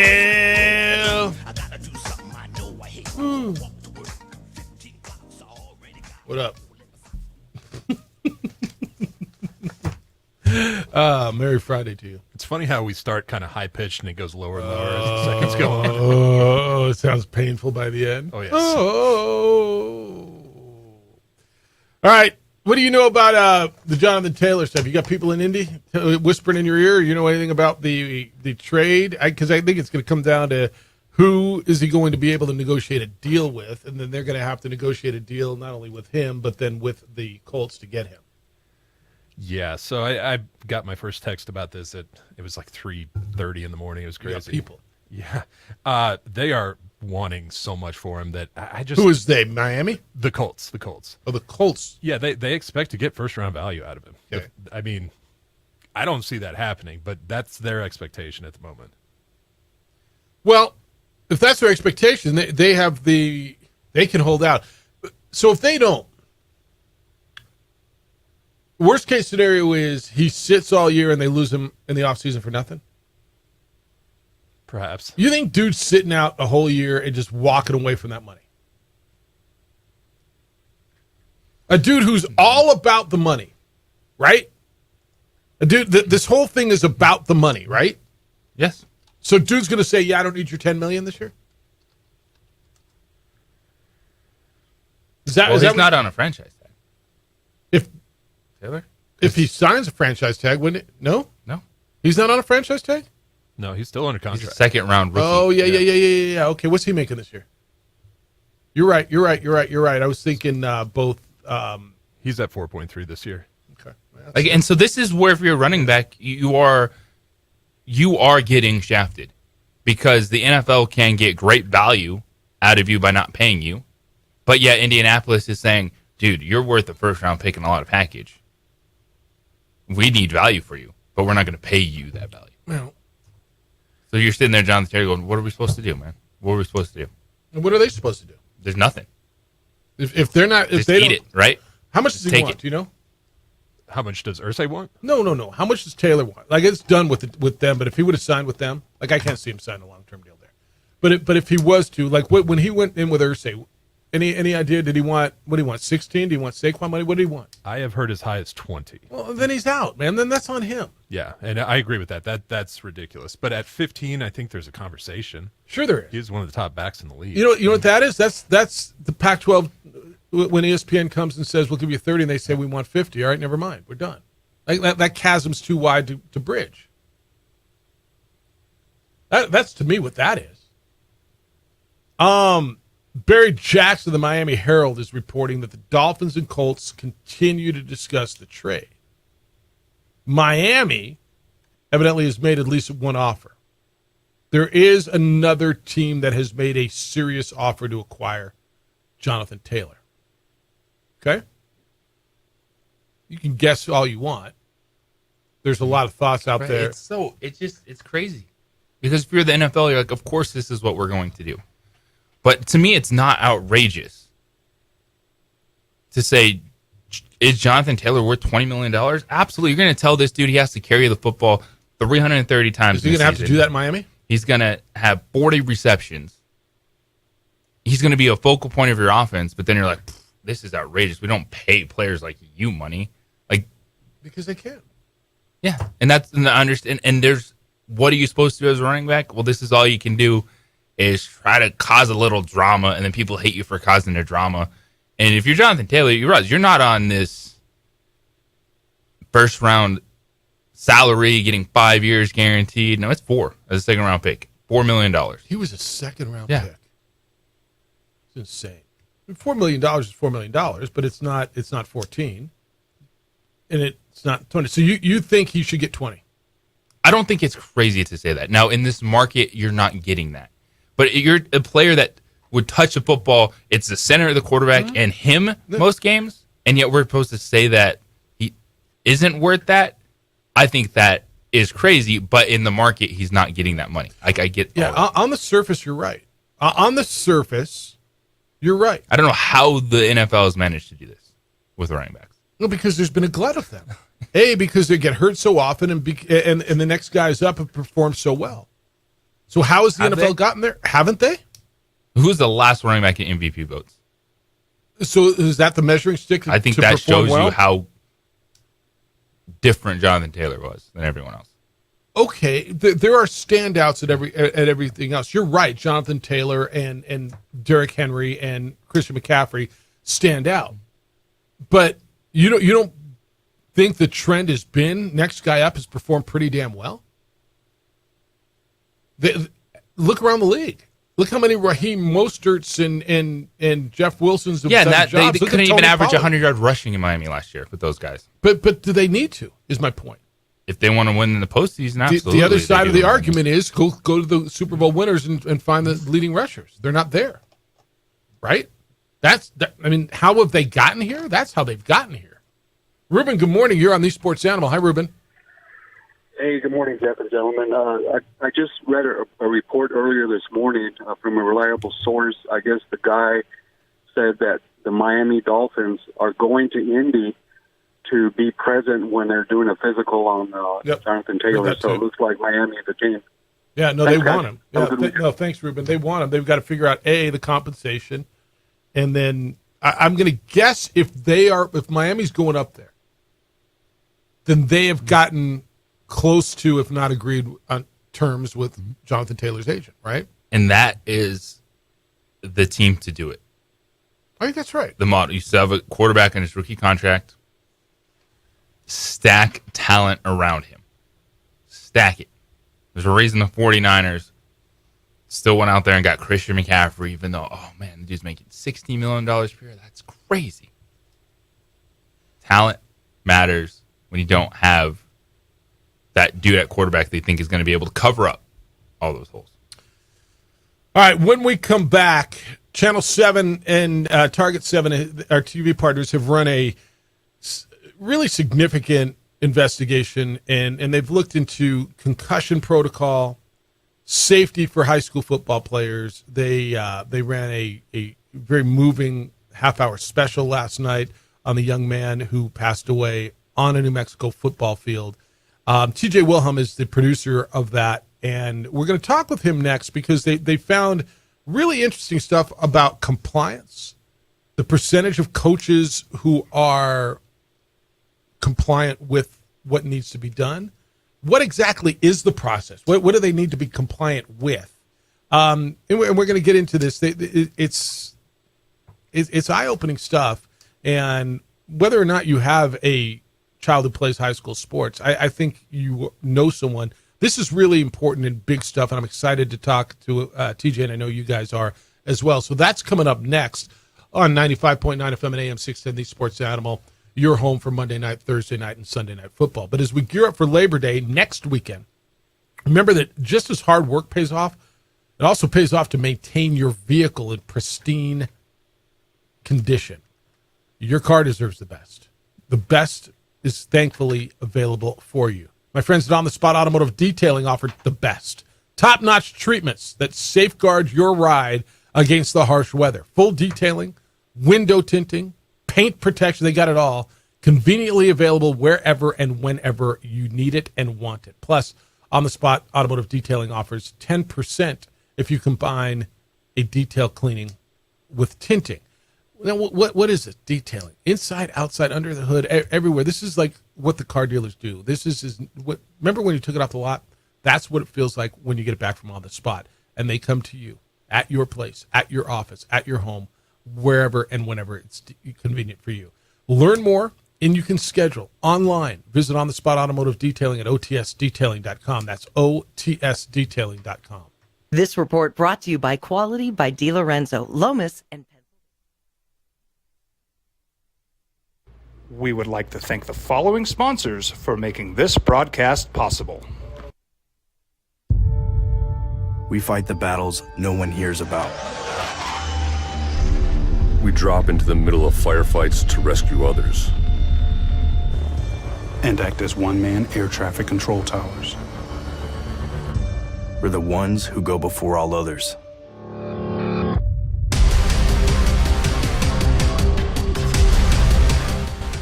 U.S. Air Force Special Warfare are proud supporters of ProView Sports.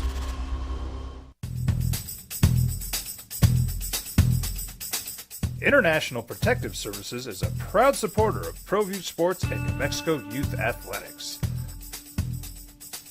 IPS provides residential and commercial security services in the Albuquerque metro area. For more info, please call 505-897-2420 or visit internationalprotectiveservice.com. These are more than just the sounds of a safe place to go after school. These are the sounds of interest being ignited and of mentors making an impact. At Boys and Girls Clubs, we don't do just one thing. We do whatever it takes to meet the needs of every kid who comes through those doors. Because whatever it takes is what it takes to build great futures. Great futures start here.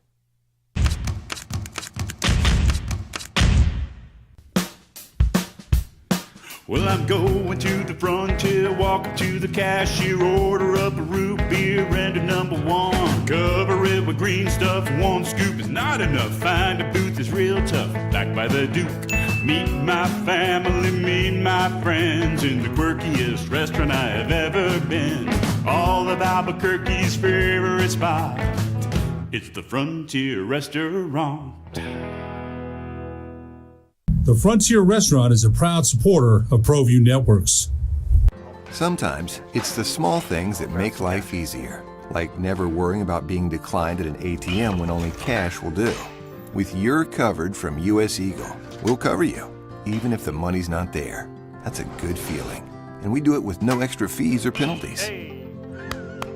It's called trust, and we think that's important, especially if we're asking you to trust us.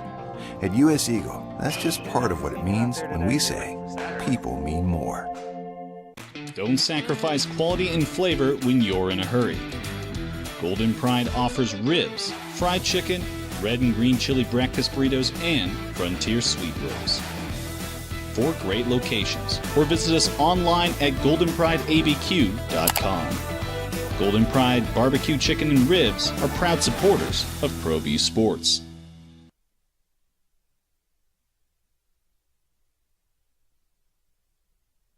We would like to thank the following sponsors for making this broadcast possible. ProView Networks would like to thank the following sponsors for making this broadcast possible. Hans Whitler Automotive, German car maintenance and repair in Albuquerque, New Mexico.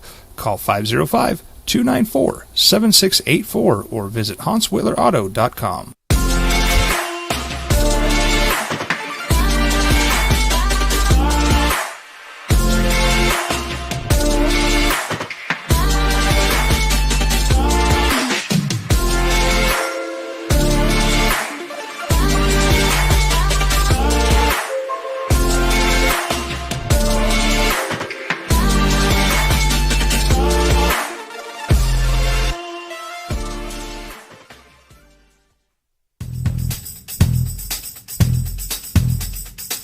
International Protective Services is a proud supporter of ProView Sports and New Mexico Youth Athletics.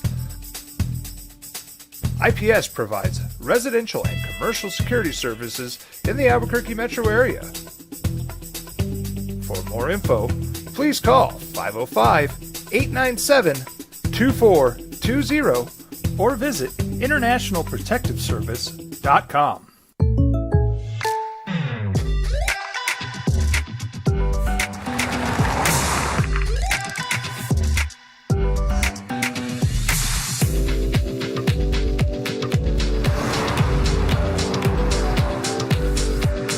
Your surprisingly great rates? Contact your local State Farm agent today.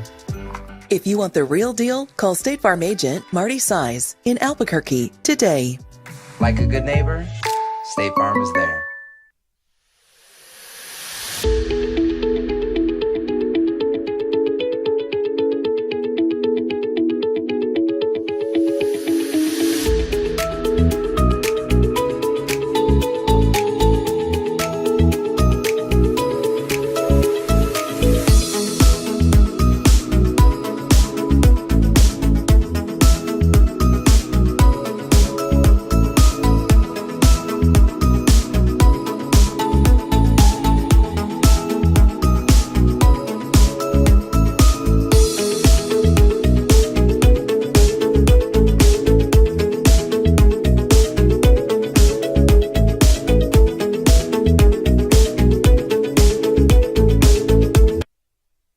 AM 610, the sports animal. Lots of high school football tonight. You'll go out and enjoy some of it. Maybe you're going to El Dorado against Rio Rancho. Academy's playing Moriarty. You've got all around the state. Highland plays St. Pius tonight. All around the state. But do you ever wonder about the safety of the kids and everybody who's out there? It's the opening drive, Jeff Symbieta and J.J. Buck. It was 1 year ago tomorrow. It was August 26th of 2022.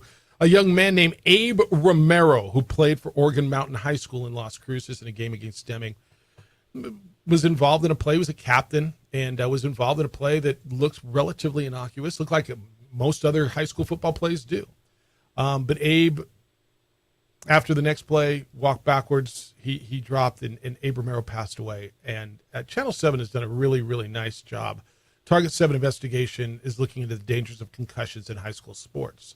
And they've looked into protocols. They've looked into what can be done, safety, and ran a half-hour special yesterday called Abe's Last Play. TJ Wilhelm is a producer over at Channel 7 and is with us this morning to go through some of this stuff. First of all, TJ, good morning and congratulations on a really great piece. How you living?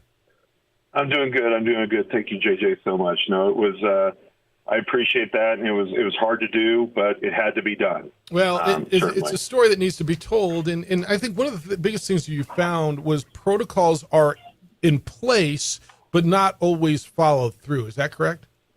And that's correct, and it's like so many things we see.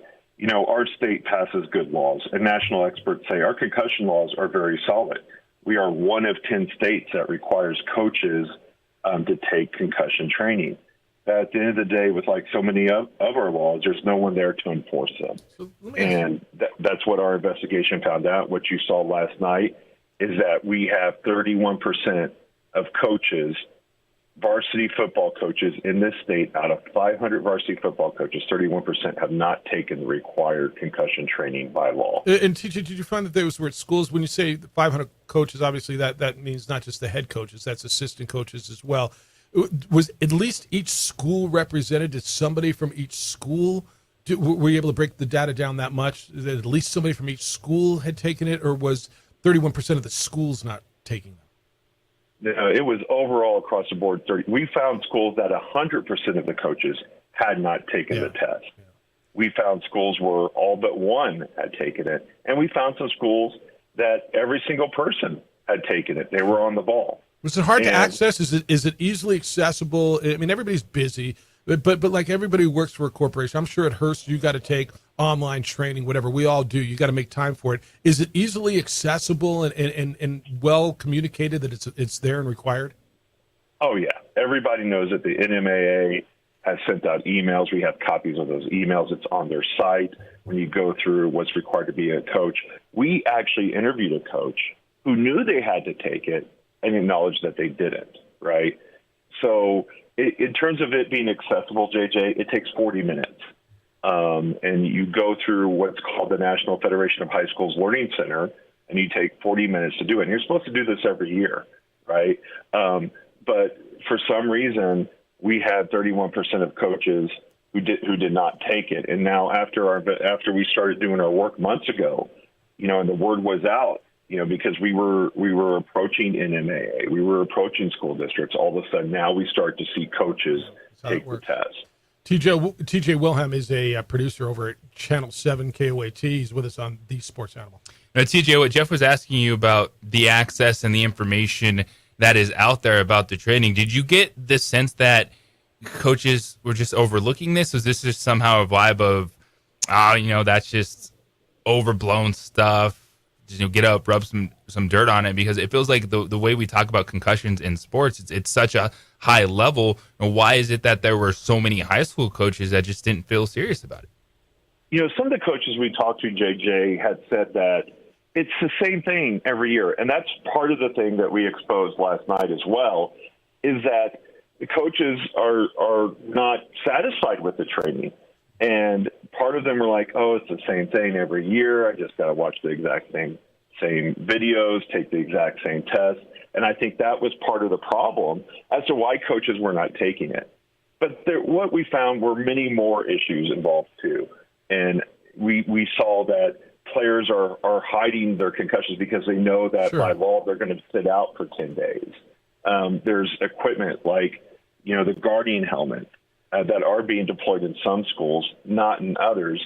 And there's absolutely zero talk of looking at them in games. Now, we found a lot of different views about the Guardian helmets. There is some data that suggests that they're effective.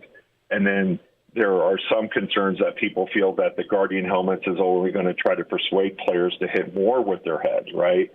So, there were a lot of issues that came up to play last night. And kind of what got us to do this is after we heard that Abe Romero died, and, in the last 10 years, we've learned so much about concussion, so much has been done. And when this young man died on the field, we all said to each other, what the heck? Haven't we done so much to make sure that this didn't happen? And what we learned through our investigation is that Abe had so many undiagnosed concussions, had never been put into the concussion protocol, and everyone thought it was one hit. It was not one hit. It was a multiple of hits over a period of time that led to Abe's death. Now, when you went to the NMAA about this, do you feel that their response was enough? Do you feel that they're taking this serious enough with their head coaches and coaching staffs? When we interviewed the NMAA, we asked them, right? Because by law it says the NMAA has to set the policy, has to set the protocol. But it doesn't say that NMAA has to enforce it.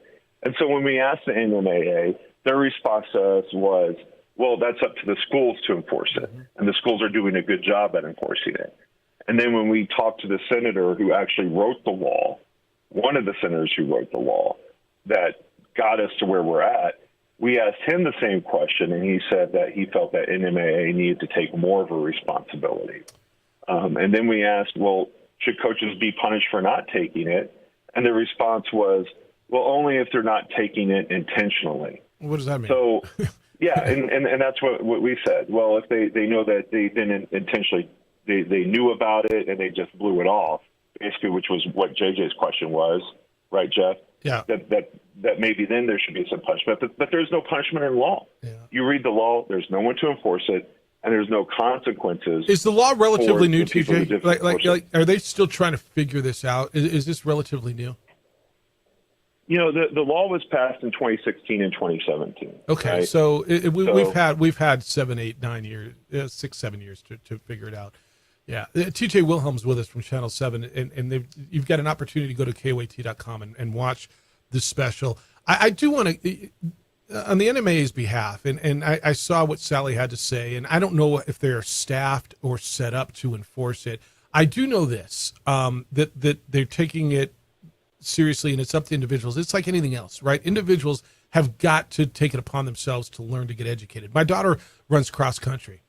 And there is not a less contact sport than cross country, TJ. And she cannot run at her school until she passes that concussion education each year. And so she has to read it, go through it, pass a test, sign off for cross country. So they are doing it for every sport. It's available but it's upon individuals to go out and educate themselves and take it seriously. Absolutely. And Jeff, I want to stop you right there. We did find one concussion in cross country that occurred last year with a La Cueva runner who had ran into a street pole during the event. Yeah, I know it happens. So, what's that? Yeah, no, it happens. It happens, and that's why they're doing that. That's why they're doing that. I just wonder: is it a money thing? Is it we're going to get there? It's a progress. It's an evolution thing where 6, 7 years is relatively new, but by this time. You figure, okay, you got to know what's there. Does NMAA, do the schools, like when you talk about Guardian helmets, I'm sure that's a funding issue, right? There's 70. We had the Guardian helmet a guy on this week. It's $70 a pop for those Guardian helmets. Is the funding there? Is this one of those things where you think, and maybe you guys pushed them? They just got to evolve, and everybody's got to learn how to deal with this. Yeah, and that's a great question, Jeff. So, for example, if you were to go out and buy a Guardian helmet right now, you're right, it's $70. Okay. Las Cruces, after Abe had died, they decided to deploy Guardian helmets at $50 a cost to their entire program down there in Las Cruces. Is it a funding issue? Certainly. I mean, they're expensive, right? I mean, you think of how many players are on a football team times 50. But in the whole scheme of things, in terms of a budget that a school district has from the public education department, it's really a drop in the bucket. Find the money to protect our kids, damn it. I mean, it's really that simple. Yeah. We keep hearing about exactly. surpluses. Fine. You know, if it takes $1 million out of that oil and gas surplus to protect our kids, and if the data shows that Guardian helmets do it, it feels like a no-brainer to everybody, doesn't it? It does, right? And I think, you know, when you saw the special, we asked that question, and we're like, well, why aren't we wearing them? Yeah. The topic of money never came up. And what the response was to me was, it was a culture thing, you know, because the Guardian helmets don't look tough. Well, you know, and that's literally the response that we got. Yeah, they can be decorated too now. I mean, they could put your logo on the side. I know, and you know, the NFL wears them in practice, not in games. Yeah. Well, why not? I mean, if they're so good on Monday through Friday, why not on Sunday? And that's going to be the next hurdle. It's available for you if you've missed it, want to see it again. It's really worth a watch. It's a good educational piece. You know, I think there's, and I want to end it on this, TJ. There are a lot of coaches, because you always come out of one of these with the negative and you say, well, there's 30% who didn't. Yeah. Well, there's 70% who did. And there's a lot of good coaches out there who give a damn. There's a lot of people who have taken this seriously. And I don't want to leave the impression that, well, your high school coach doesn't care about your kid, because when there's 30% who didn't, there's 70% who did. And I think when Abe died last year, a lot of eyes opened up. We were all in shock. And there are a lot of people who are doing it the right way. I think what your story is going to do is get more and more people to do it the right way. But I think it's worth people getting over to KOAT.com and taking a look at this. Yeah, and JJ, you bring up Jeff, you bring up a great point, right? You're absolutely right. 70% did take it. And one of the things, when you do go to KOAT.com, we have a way for you to search to see if your coach has taken the concussion protocol. So you can go in there, type in their name, and see when the last time it was when they took the test. And I think the important takeaway, at least, you know, you mentioned that your daughter runs cross country. My daughter plays high school soccer. Yeah. And I think one of the things I learned from this, for me personally, is that we need to watch over our own kids as parents. And we can't rely on someone else to do it for us. Get over to KOAT.com. It's really worth your time. Click on the story. It's called Abe's Last Play. And take some time and give it a look. You guys did great work on this. TJ, appreciate you spending some time. Congratulations on this one. Thank you. Appreciate you guys. Good show. Thank you guys. Well, thanks. He is TJ Wilhelm, obviously a frequent listener to our show, and they did. It's good work. But I is that okay that I don't want to leave the impression, you know, everybody's not doing. No. It's not enough. It's an attitude thing in football. It is an attitude adjustment at every level. You know what? You got hurt, and head injuries are important, but if you're an athlete, you don't want to admit anything, because if they take you off the field, you're in the back of your mind, you're like, am I ever going to be able to get back on the field? I get it. Someone's going to take my spot. We were all there. We all were. I don't want to get Wally pipped. I'm fine. I can play. Sit it out. Protect yourself. It's the opening drive on 95.9 FM and AM 610, the Sports Animal, your home for Monday night, Thursday night, and Sunday night football. This report is sponsored by eBay Motors. We would like to thank the following sponsors for making this broadcast possible.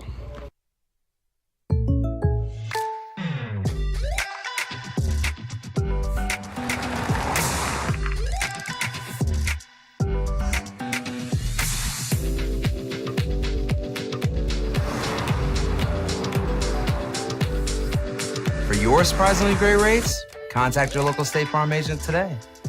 If you want the real deal, call State Farm agent Marty Size in Albuquerque today. Like a good neighbor, State Farm is there. Hi, my name is Daniel Chavez, and this is my business partner, David Chavez. We are the owners of Indeed Safety. Indeed Safety is a local safety consulting company helping our clients with their safety needs for their projects. One of the things we pride ourselves as a construction safety company is helping our men and women in construction get home safe every day to their families. Indeed Safety is a proud supporter of ProView Network.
Networks would like to thank the following sponsors for making this broadcast possible. Hans Whitler Automotive, German car maintenance and repair in Albuquerque, New Mexico.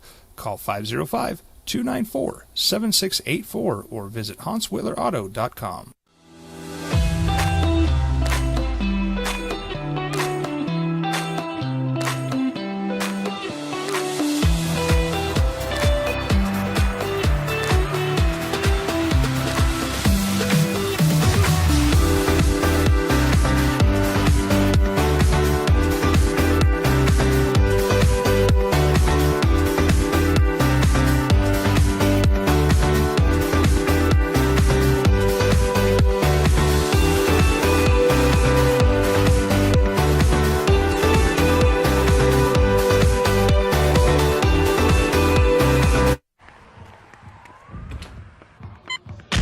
These are more than just the sounds of a safe place to go after school.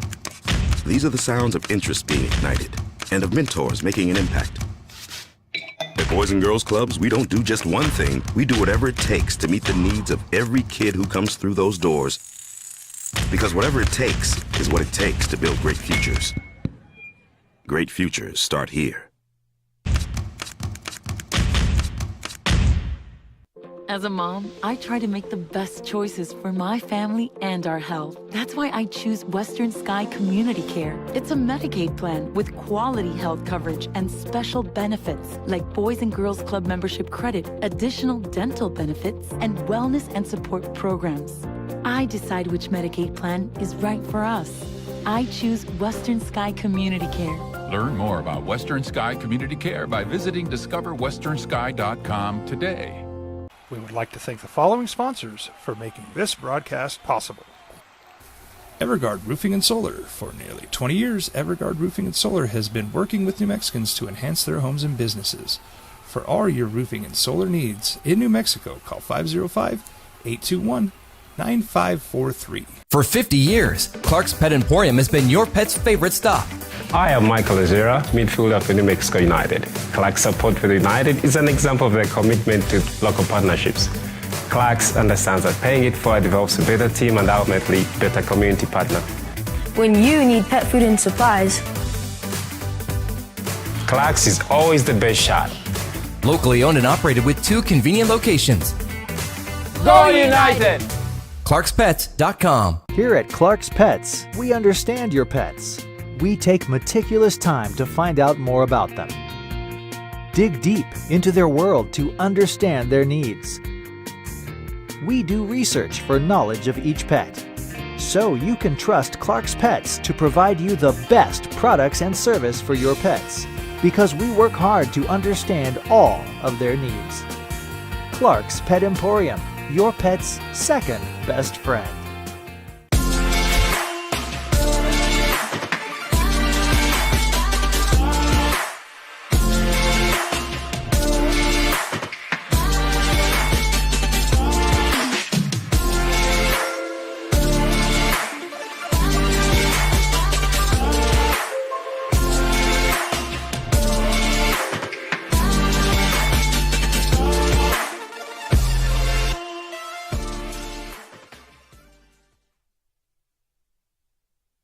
Sports Animal. Grady sent me a note. Jeff, or JJ, Jeff, whoever you are. Come on, TJ. He's a frequent listener. That's all right, man. I've been called way, way worse. Way, way worse. All right, we have not gotten into this. I mean, your team, and both of you guys, when I say your team, the Denver Broncos are snake bit. Jerry Jeudy carted off the field yesterday. Their number one receiver is expected to miss at least several weeks. They're already down Tim Patrick. KJ Hamler diagnosed with a heart ailment, and he's not available. Second-year receiver Jalen Virgil suffered a knee injury on Saturday. Brandon Johnson, you don't even know these guys anymore, missed several weeks of practice. Like, I mean, I thought Russ was going to have a hard time anyway becoming a good quarterback, and everybody is going down. Like, how are they going to win games? This is going to be a problem for that passing offense. Yes. Huge problem. And you say, all right, what's next? Well, you can wait for cuts, but that means you're signing someone who just couldn't make another team. NFL roster, start making some phone calls, but then you're desperate, so you might have to overpay for someone. Names that jump to me: Marquise Brown, because Arizona's trading everyone. Okay. The Cardinals wide receiver. All right. Would he be someone you can bring in, be wide receiver 2, and then Mims, the rookie out of Oklahoma, can be your wide receiver 3? And with Cortland Sutton as your 1. Do you call on Chris Godwin in Tampa Bay? Because you think they're going to sell? What do you I don't got think to they're give, going to move though? those guys. I mean, what's it worth to you? How much assets is it worth? Because you got to say, I got to give Russ a chance, but how good are we going to be, and how much do I want to give up to start going and finding guys? Right? You guys, this is a problem. Like a real, what the hell is going on here problem. In Denver,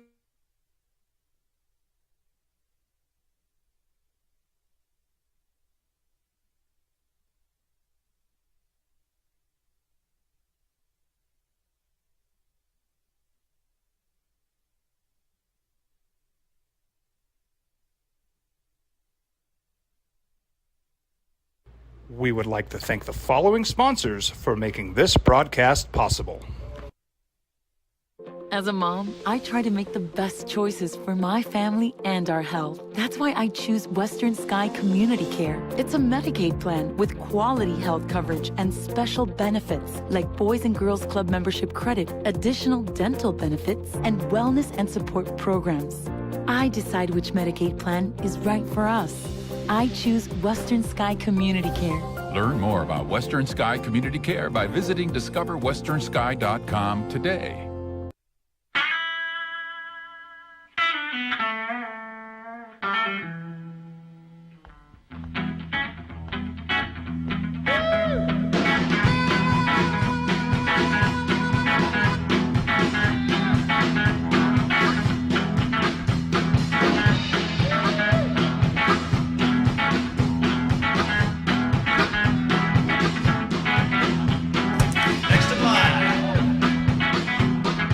Rudy's is a proud supporter of ProView Networks.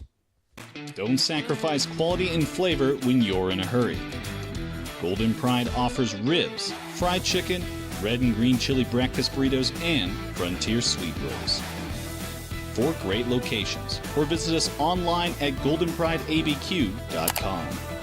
Golden Pride Barbecue Chicken and Ribs are proud supporters of ProView Sports. International Protective Services is a proud supporter of ProView Sports and New Mexico Youth Athletics.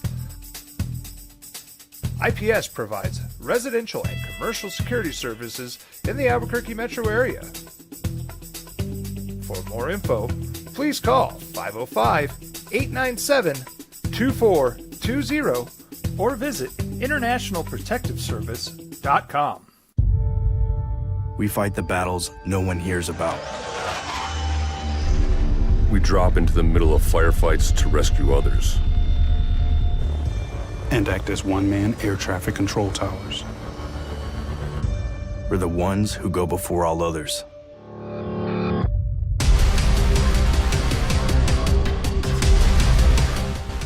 U.S. Air Force Special Warfare are proud supporters of ProView Sports. Well, I'm going to the frontier, walk up to the cashier, order up a root beer and a number 1. Cover it with green stuff, 1 scoop is not enough. Find a booth is real tough, back by the Duke. Meet my family, meet my friends in the quirkiest restaurant I have ever been. All of Albuquerque's favorite spot, it's the Frontier Restaurant. The Frontier Restaurant is a proud supporter of ProView Networks. As a mom, I try to make the best choices for my family and our health. That's why I choose Western Sky Community Care. It's a Medicaid plan with quality health coverage and special benefits like Boys and Girls Club membership credit, additional dental benefits, and wellness and support programs. I decide which Medicaid plan is right for us. I choose Western Sky Community Care. Learn more about Western Sky Community Care by visiting discoverwesternsky.com today.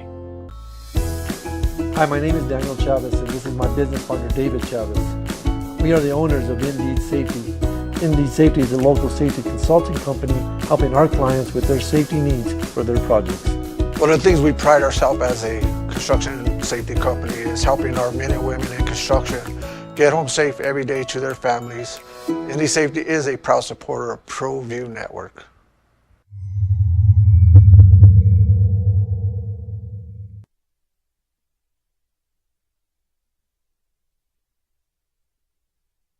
We would like to thank the following sponsors for making this broadcast possible. Can help find the fix for free. This whole report for free? These are the sounds That's right, printed and on your phone for free. But what if the fix is too tough? We'll recommend a local shop. Fix Finder, only at AutoZone. Comes through those doors.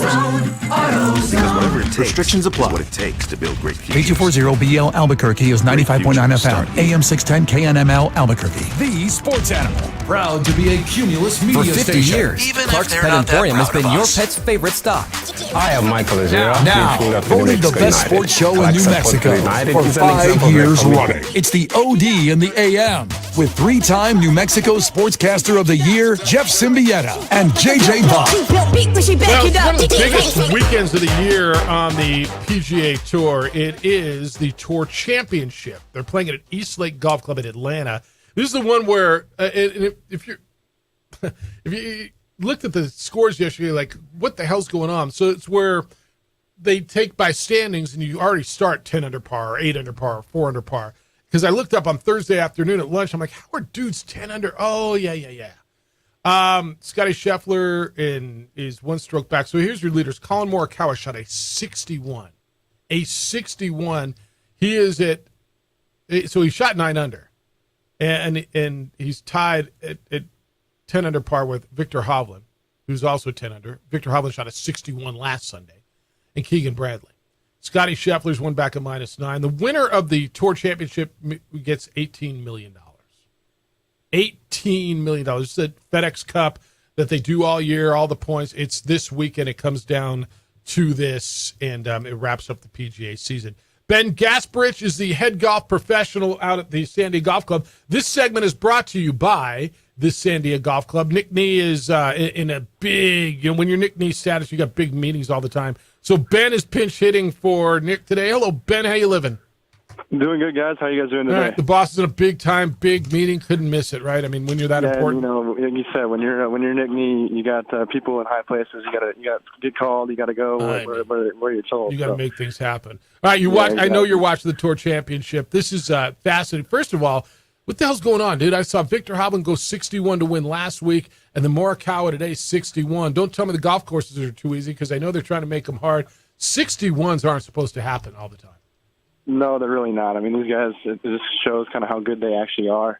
How when you get a soft golf course and, not a lot of wind, these guys, they can tear it up. So it's fun to watch. The Tour Championship, like you heard you guys kind of talking about it, is how they start off with that staggered start, kind of brings in a whole bunch of different storylines with, guys coming from the back. And if guys like Scotty and those guys that start up at the top can kind of hold on, and something that those guys probably aren't really used to, starting with a lead and having to kind of navigate that a little bit differently than they would a normal week. What do you think of the format? Guys starting out, 10 under, 8 under, 5 under, or whatever it is, they tier it. So it's by the points. It's the whole concept is to reward you with a whole season's worth of points.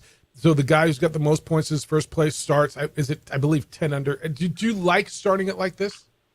You know what? I kind of do. I think that there was a little bit of a pushback at the beginning just because you kind of had the Tiger win, at East Lake a couple years before they did it. If you do it the way they do it now, Tiger doesn't get that victory kind of the same way that he would have, that week. But I think it's fun because it brings in, a guy like Colin Morikawa, a great example, go out, shoot 61 in the first round, shoot 9 under. He's 1 under to start. He was in, I think 25th, 26th place going into the week. Normally, but back when, before, he had no chance of winning the FedEx Cup. Maybe he could come and win the event for the week, but the entire Cup, had no chance of winning.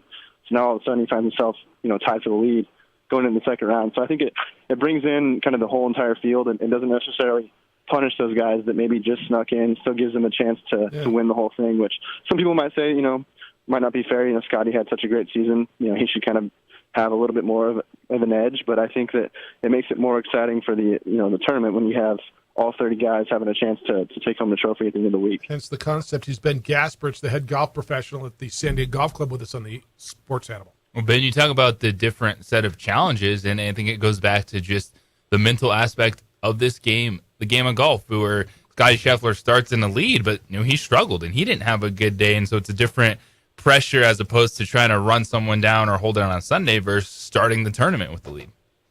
100%. Yeah, typically I think Thursdays guys are just trying to get their feet wet, kind of post a good score, kind of not play themselves out of the golf tournament. And now all of a sudden, you're in the last group, you have a 2-shot lead. It's a whole totally different mindset. Like you said, mentally, that grind of being in the lead and kind of having to, play a little bit differently than maybe you would if you're, everyone's starting at even par. Definitely you've seen it in the past. I know Bryson, I think 2 or 3 years ago when he was in the lead, he really fell off after the first round, ended up getting, middle of the pack. So yeah. I think it's something different that those guys aren't used to, that, and even those guys that are really good and, used to being up top, that just having that lead starting from the first hole is something that they struggle with for sure. So it makes it fun. It'll be, we got 10 guys within 3 shots of the lead after round 1. So that's kind of, I think, why they do that format. So that, it looks like we have a good weekend ahead of us with kind of the last big event for the year. All right, one more thing before we get to a golf tip. So because of what happened last week, Xander Schauffele and someone else Harman was already on. The 2 spots on the Ryder Cup team were automatically qualified for because of what happened, and it knocked Brooks Koepka out of an automatic qualifying spot because of points. And so there's an opportunity for Zach Johnson, the captain, to pick Brooks Koepka for Ryder Cup. This is a big deal, and it's going to be a big moment because Koepka on live, and the divide, and everything that happens. What will Zach Johnson do, and what should he do with Brooks Koepka? That one's tough. I think Scotty said it pretty good this week. He said he's like it was $40,000 short of being points wise, getting to that last spot. So if he plays one PGA Tour event and makes a cut, he would have been in, qualified just based off of the 3-4 majors that he played in this year. So I think he's probably deserving of being on that team. I think he's probably definitely one of the top 12 Americans. But the Ryder Cup is such a emotional event, and team camaraderie, and those guys just kind of playing for each other and coming together and playing for the country.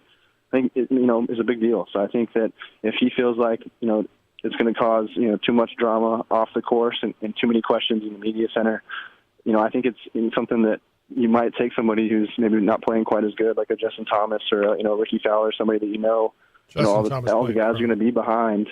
And make sure that locker room is as good as it can be, because that's such an emotional event and high octane event that you got to have all those guys on the same page. And so if there's any sort of divide, that just kind of adds a little bit of not what you're looking for. So your answer is we'll see.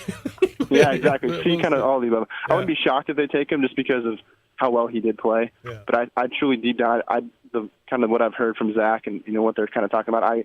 I don't think they're going to take him. I think that it's just going to be too much of a kind of distraction and something, especially with a captain that hasn't done it before. Yeah, it's going to be a big deal. Have the least amount of distractions you can. All right, what do you got for a golf tip?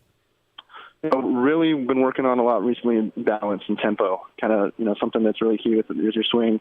So kind of going on the range, hitting golf shots. When you're hitting the golf shot, really feeling like you're taking the backswing back nice and slow, getting the club all the way to the top of the backswing, club pointing to the sky. And then on your downswing, holding that finish until the ball touches the ground. So really feeling like you can keep that balance all the way through the swing, helping you kind of stay in tempo and really feel connected instead of getting all over the place. And everyone wants to hit it hard and hit it far. But, keeping that balance and tempo good and hitting the ball in the center of the club face will kind of help with all those issues there. So really hitting the golf shot, watching it all the way into the air, and holding that balance and that follow through all the way until that ball hits the ground. That's good. All right, what's going on at Sandia? It's coming into the perfect time of year, isn't it? Yeah, weather's finally starting to cool off a little bit. We got a bunch of events going on out here. We still have our Cubs class Sunday mornings, 9 a.m. to 10 a.m., calling into the golf shop on Wednesdays at 8 o'clock. Kiddos that are getting into the game. We do about 10 kids a week, so that we'll continue to do that class all the way through August and probably the middle of September. As well as the restaurant's got a couple great specials going on. We also got the Sunday ticket, and I've got football coming up here, so stop by the grill and come watch football Sundays here at the San Diego Golf Club. You're pretty good at this, Ben. You pitched it pretty good. Nick taught me up well. Yeah, between Matt and I just got to say, though, you got to be on the phone at 7:59 for that Cubs class. There it is. You got to sign up quick. It fills up quick. Yes. Can you get JJ? Can you hold Missed JJ a out, spot man. for crying out loud? Come on. I mean, can you hold my guy a spot, please? Can he sign up now? We got him. You just right, text Nick and we'll get him in there. You heard that. All right, Ben, enjoy the weekend, and thanks for the time. Get yourself out to Sandia Golf Club. That segment was brought to you by the Sandia Golf Club. When we come back, you want to go in the red zone? DC's got 4 big topics. We're going to go in the red zone. Then at 9:30, we're doing over-under win totals for Mountain West Conference football because you know what? It all starts tomorrow. Football season. Is it Friday yet? What time is my tea time? NFL in the red zone next on 95.9 FM and AM 670 Sports Animal. You're home for Monday night, Thursday night, and Sunday night football.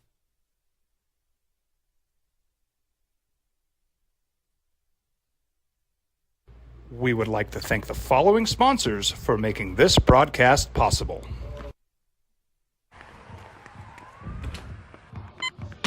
These are more than just the sounds of a safe place to go after school. These are the sounds of interest being ignited and of mentors making an impact. At Boys and Girls Clubs, we don't do just one thing. We do whatever it takes to meet the needs of every kid who comes through those doors. Because whatever it takes is what it takes to build great futures. Great futures start here. For 50 years, Clark's Pet Emporium has been your pet's favorite stop. I am Michael Azera, midfielder for New Mexico United. Clark's support for the United is an example of their commitment to local partnerships. Clark's understands that paying it forward develops a better team and ultimately better community partner. When you need pet food and supplies, Clark's is always the best shot.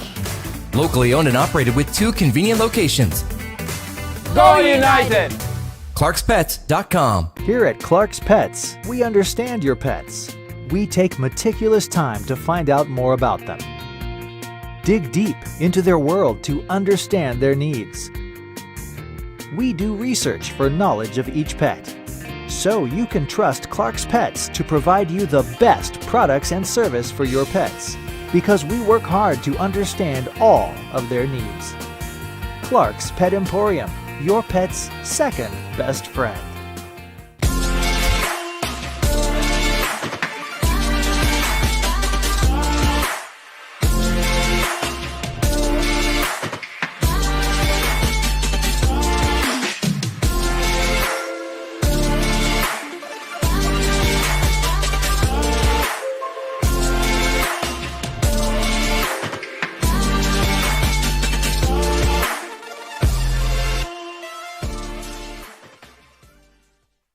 These days, it's important to know people and businesses you can trust. There's a lot of places where you can buy a vehicle, but there's only a few local dealerships where you'll find honest people who have your best interests in mind. And Fiesta Kia is one of them. We've been helping our neighbors save money and drive dependable cars for years, and we'd love to help you. With new Kias arriving daily, you'll love our selection and the peace of mind you'll get driving a Kia from Fiesta. So stop by and see us today at Fiesta Kia on Lomas, or just start driving now at fiestakia.com.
burglary takes place in the United States approximately every 15 seconds.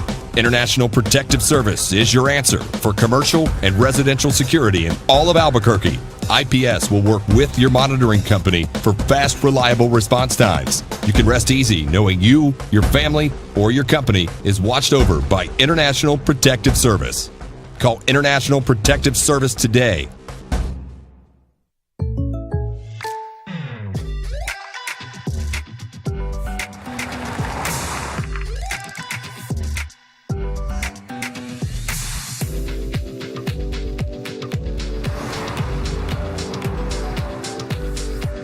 For your surprisingly great rates, contact your local State Farm agent today. If you want the real deal, call State Farm agent Marty Size in Albuquerque today. Like a good neighbor, State Farm is there. Don't sacrifice quality and flavor when you're in a hurry. Golden Pride offers ribs, fried chicken, red and green chili breakfast burritos, and frontier sweet rolls. 4 great locations, or visit us online at goldenprideabq.com. Golden Pride Barbecue Chicken and Ribs are proud supporters of ProView Sports. Football with the New York Jets and with that first team out there. And, you know, it's great watching them on the sidelines, and Hard Knocks is fun, but I think we're all watching Aaron Rodgers this week. The first time since 2018 Aaron Rodgers is going to be taking postseason snaps. For me, it's... Preseason. Yes, preseason snaps, excuse me. For me, it is injuries. Even guys that you don't know can absolutely change roster construction ahead of trying to put together that final 53-man roster. So Sunday, Monday, just looking at the stories saying who was able to survive week 3 of the preseason. 2nd and goal. Ready, down, put. All right, let's try this. We were talking earlier about the Seahawks, so I got to ask, is Geno Smith for real? If Geno plays like he did last year, the Seahawks could be one of the best teams in the NFC. So let's break it down. Will Geno go over or under 4,000 passing yards this year? I'm going under. I'm going under, too. Okay. Over under 25 touchdown passes. I'm going over. Going under. Ooh, okay. Over under 65% completion percentage. Under. Over. Very nice. 3rd and goal. All right, it feels like the Dolphins have been linked to every available running back this offseason. This time around, it's Jonathan Taylor and Josh Jacobs. Do the Dolphins add a running back before the beginning of the regular season? Yeah, I think it's Jonathan Taylor. I mean, if they're up there now and it feels like they've figured out, if they're up looking at him, if the Dolphins are there for his physical, if they're doing all this, it feels to me that they have gotten to terms with his agent. If they're putting this much in, now they got to figure out how to get him. And a guy that's that good, as much as they probably don't want to give up a first, if it comes down to it and they feel it's going to put him over the top, and this is maybe that guy, yeah, I think they add Jonathan Taylor. Jonathan Taylor is good enough at the right age that he will be a difference maker. He can be a difference in Miami, not just being a playoff team, but winning multiple games in the postseason. That is why Miami is hungry to get that done, because we can talk about backfield committees all you want. Jeff Wilson, Raheem Mostert. Mostert's 31 years old. That team did not average 100 yards rushing as a team last year, and that will help take the offense to another level this season. 4th and goal. Did I stutter? Beer me. All right, Fantasy Football Friday is here, and I have a draft this weekend, so help me out. I'm in a 12-team league, 4-point touchdown passes, half-point PPR, and I picked number 10. Do I hold Hurts in the 4th round, Dameon Pierce in the 5th round, Hopkins in the 10th round, or Cole Kmet in the 16th? So if you hold somebody, you don't draft in the 4th round, right? Like Correct. Okay. Correct. Hurts. I think he's a top 4 quarterback. I'm not sold on... Well, Hopkins in the 10th is really good, though. I mean, that's a steal in the 10th round. And I'm not a guy who grabs quarterbacks early. Oh, I'm between those two. You know what? How many teams? 10? 12 teams. 12. Hurts.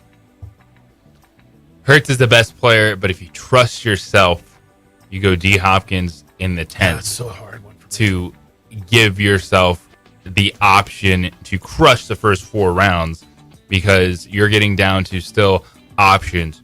Trevor Lawrence, Justin Herbert, Justin Fields, guys that are going to be available 5th, 6th, 7th. I think I'm on his side. He swayed me. I was on the seesaw. I think I go there because you get a stud late, in your 10th round, and you can load up on other positions, and you can. And I'm always a quarterback late guy anyway. Now they changed the rules in my draft after the draft, which really, really sucked. They went from 4 points to 6 points for touchdown passes and voted after the draft. After the draft, And I got Lamar. That is messed up. It was jacked, right? Yeah, that's a big change. Well, it's a huge change. But yeah, I think JJ's right. I think you go D-Hop, 10th round, and then just load up, man.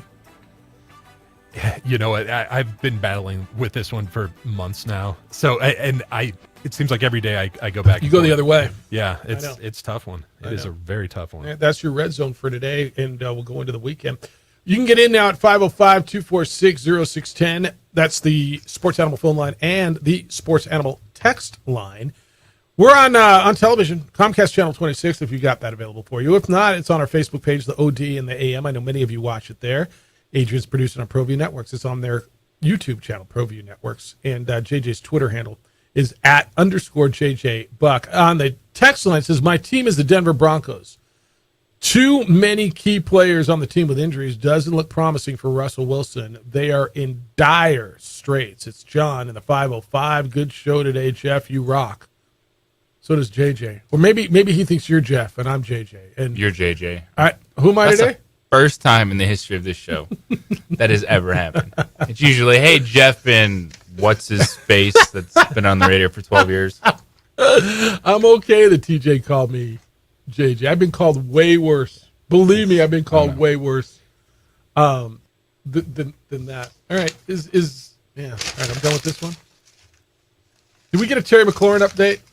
Uncertain for the Commanders' regular season opener against the Cardinals, according to Adam Schefter. So that was that toe injury that we had the other day? Turf toe. Does that make my Johan Dotson pick look even better? It could be a strong start early in the season. I might start him early in the season. Terry, good morning. You're on the Sports Animal. Hello, Terry. Hi, I'll go quick. Good Friday, everyone. Thoughts and hugs to Austin, Addie, Jack, and all freshman track athletes at Western New Mexico University.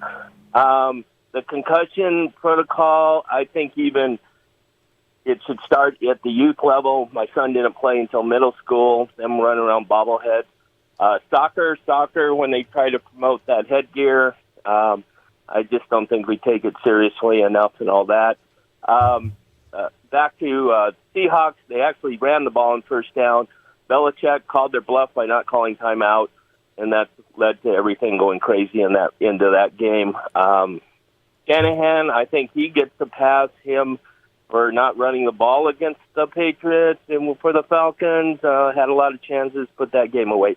Last little thing, lighthearted. I think pro running backs and local sportscasters last night, oh boy, the local women, UNM played soccer. Second half, they scored their second point. And I know you put a young lady in there to read the props, but maybe that's a new thing where we should yell out, "Point!" Sorry on that.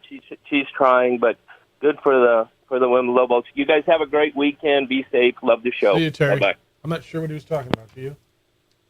Someone misspoke on the news last night. Oh, okay. Yeah, that happens.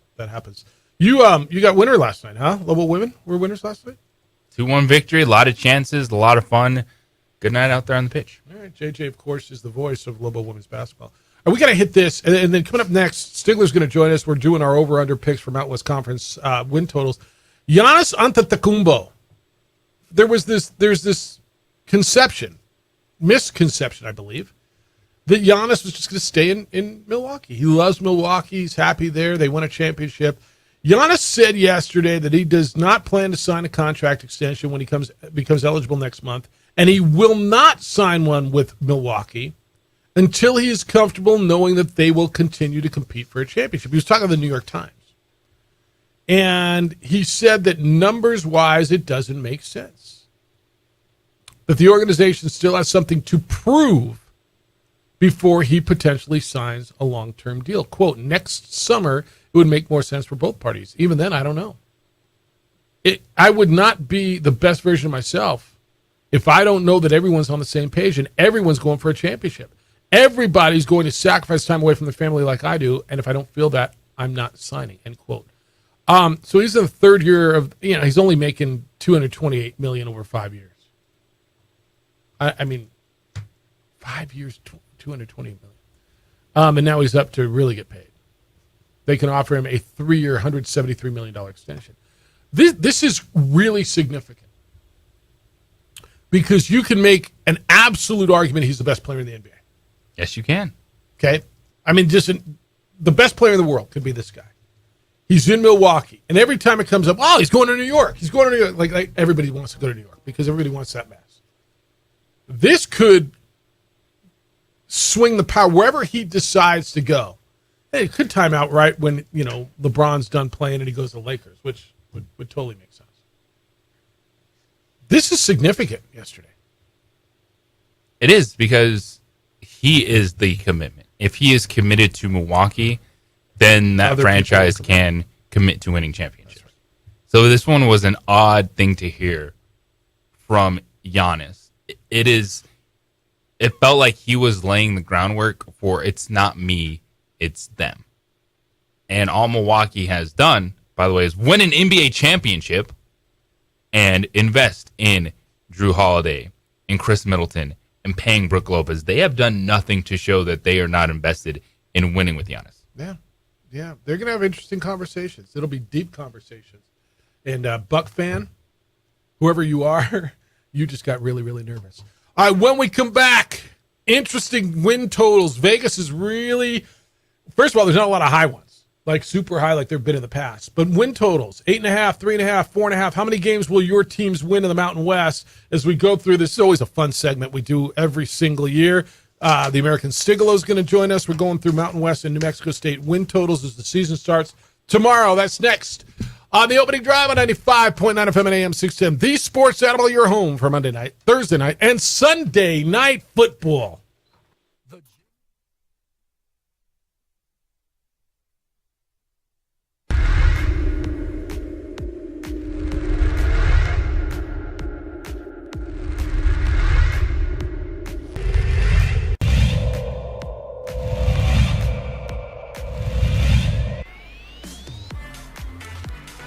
Olivas going to the corner of the end zone. Nice grab there by Josh Jackson, and that's going to be a touchdown, El Dorado.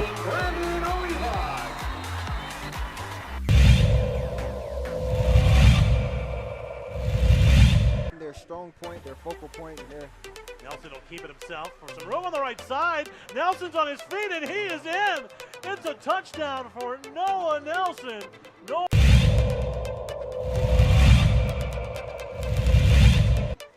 Sliding, they slid out of going out there. Linebacker, they're going for the big gutter play. How did he hold on to that, Ethan Olguin? My goodness, a 32-yard bomb.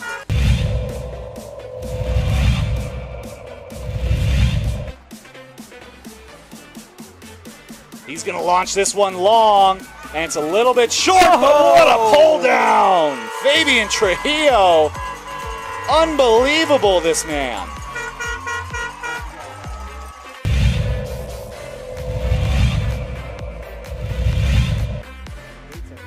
Dyer, back to pass. Pressure, he gets out of it nicely. On the sideline, got an open man. It's Lambrana. Cheeto makes one miss. Cuts back up the middle. Another cut to the right, and he's all the way down at the 10-yard line. Is that Sweet Pete Jr.? Right? Sweet Pete Jr. right What there. a move there by Cheeto Lambrera.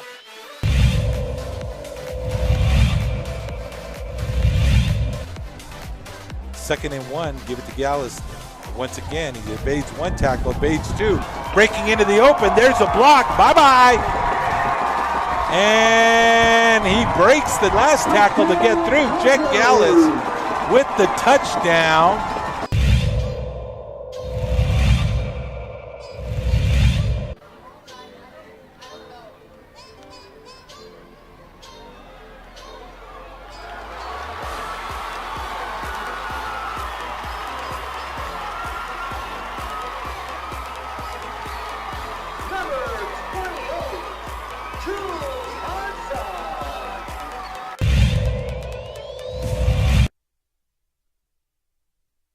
of football, I wouldn't be playing football today.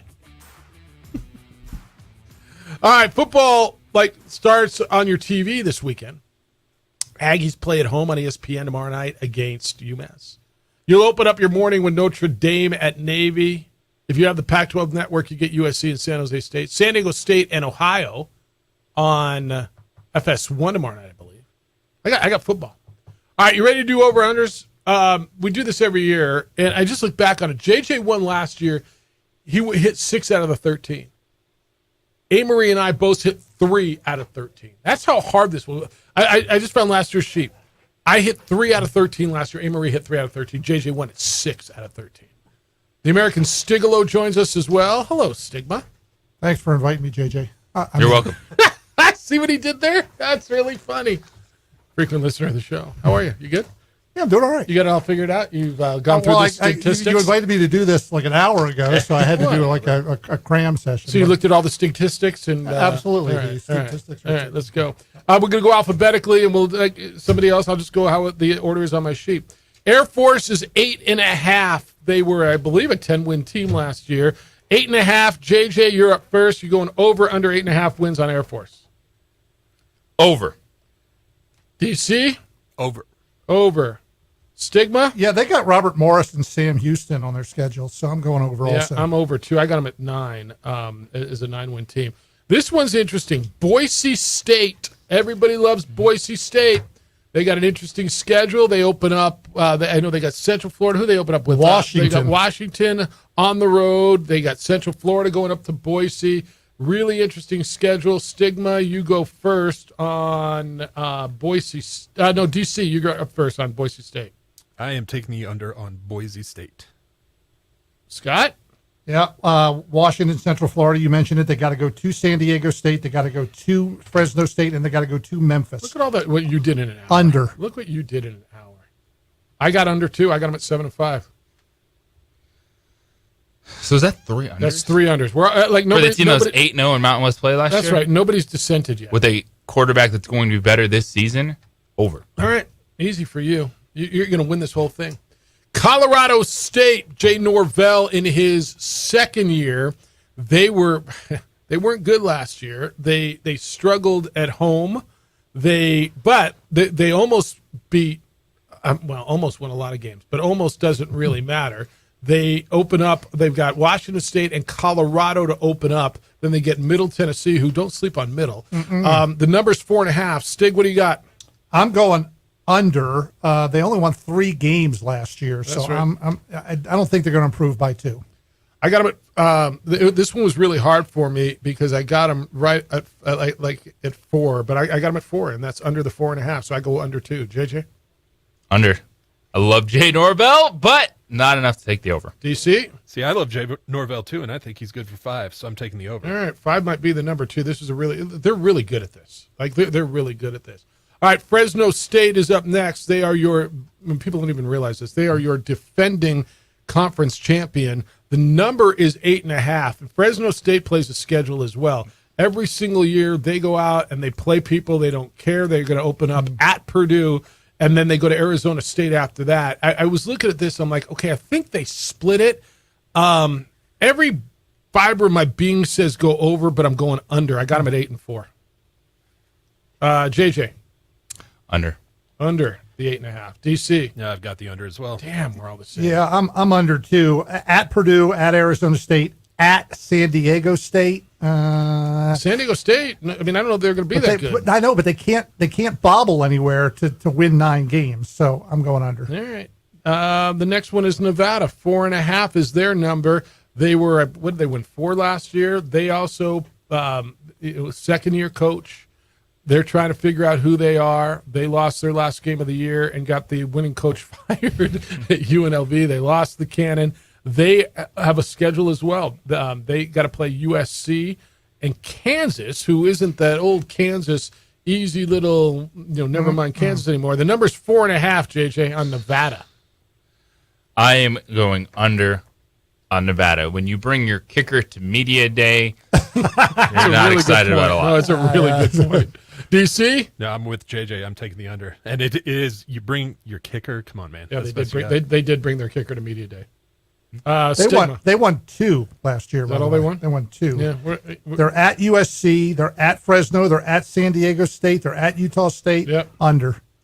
I'm under on them too. I got them at 3-9. All right, Hawaii's number is 3.5.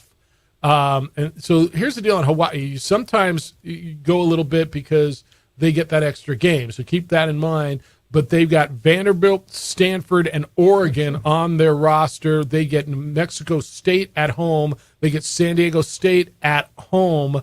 The number on them is 3.5, DC. Where are you going on Hawaii? I'm taking the over. Right. I like Coach Chang. Well, we all like Coach Chang. He's a really hard guy not to like. But, all right, you got him over. Stig? Under. I just don't trust Hawaii. I got him at 3-9. And that's so the swing game for me was New Mexico, honestly, with them. Right. As I And looked it's at here. them, and it's here. Right. And so I literally, as you look, you go win-loss. I got him under. I got him at 3-9 also. JJ? Over. All right. Yeah. Like that one, Vegas is good. Vegas is really good with these numbers. I gotta do this. I gotta change this out. I gotta make that Hawaii, and now New Mexico. New Mexico's number is 3.5. New Mexico won their first 2 games. Last year's over/under on New Mexico was 2.5. They started out 2-1. I got a good buddy who listens to this show, was ready to cash the ticket and held that damn ticket for the next 3 months and never was able to cash it because they didn't win. New Mexico at 3.5. Stig, you're up first. Tennessee Tech, UMass, and Hawaii on the schedule. That's 3. That means they only got to win 1 more. And I think they got the team to win 1 more somewhere there, including the Aggies or somebody else in the they got UNLV on the schedule. I think the Lobos are going over. I'm drinking the Kool-Aid too. I just, like I said, I think their defense is going to be good. Offensively, they've got to be better. I'm on the over on New Mexico at 3.5. JJ? They got to win 4 games. They got to win 4 games. Over. Yeah. DC? Yeah, I'm taking the over too because this show is going to be a heck of a lot better if they are. It'll be a lot more pleasant, right? That's right. I know. All right, 1, 2, 3, 4. All right, so I'm up first. San Diego State, 6.5 is the number. So it feels like they were at 6.5 last year as well. And I look at them and I think, again, defensively, they get UCLA and Oregon State, 2 of the better teams in the Pac-12. They should start out, although, look, they may lose to Ohio. Okay, this is a game, and you look at theirs over the history of San Diego State, they've lost a lot of these first week games at home, and Ohio is a bowl team from last year. But do they start out 2-2? All right, they open up league play with Boise State and Air Force. They have a tough schedule. I got them as a 7. Where do I got them? I got them as an 8-win team. I got San Diego State over, and it's my favorite bet of all of them. 6.5 is the number. I go over on San Diego State. Over. Okay. So he made all the arguments that they're going to have a very difficult time, and then he went over by a game and a half. Yeah, I did. Yeah, I yeah. did. Okay. DC? Idaho on the schedule. Oh, you're up. Idaho on the schedule. Boise State at home, but UCLA, Oregon at Air Force. I'm going over, but it's just 7-5. Right on the number. Yeah. DC? I'm taking the under on that one. Under San Diego State. Okay. Last time they played UCLA, Rocky Long took the Aztecs into the Rose Bowl and beat them. This time they get them at Snapdragon. San Jose State, right on the cusp. Brett Brennan is a terrific coach. Everybody loves Brett Brennan. 5.5. They got a new stadium. They got people coming in there. They got SC on the road. They get Oregon State going in there. So they start out 30. What is it, up to 32 7-point dogs tomorrow against USC. Oregon State goes in. Do not sleep on Toledo, by the way. Toledo is one of the better, probably the best MAC team.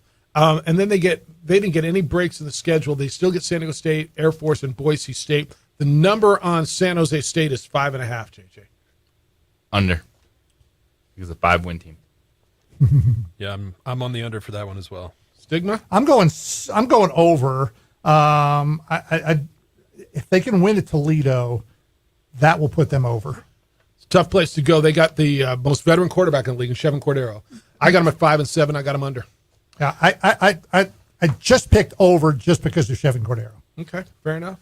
This is one of the most intriguing teams out there, and it's UNLV. People are loving this new head football coach they got. They think UNLV's got all this talent. JJ, they might have the best quarterback in the league.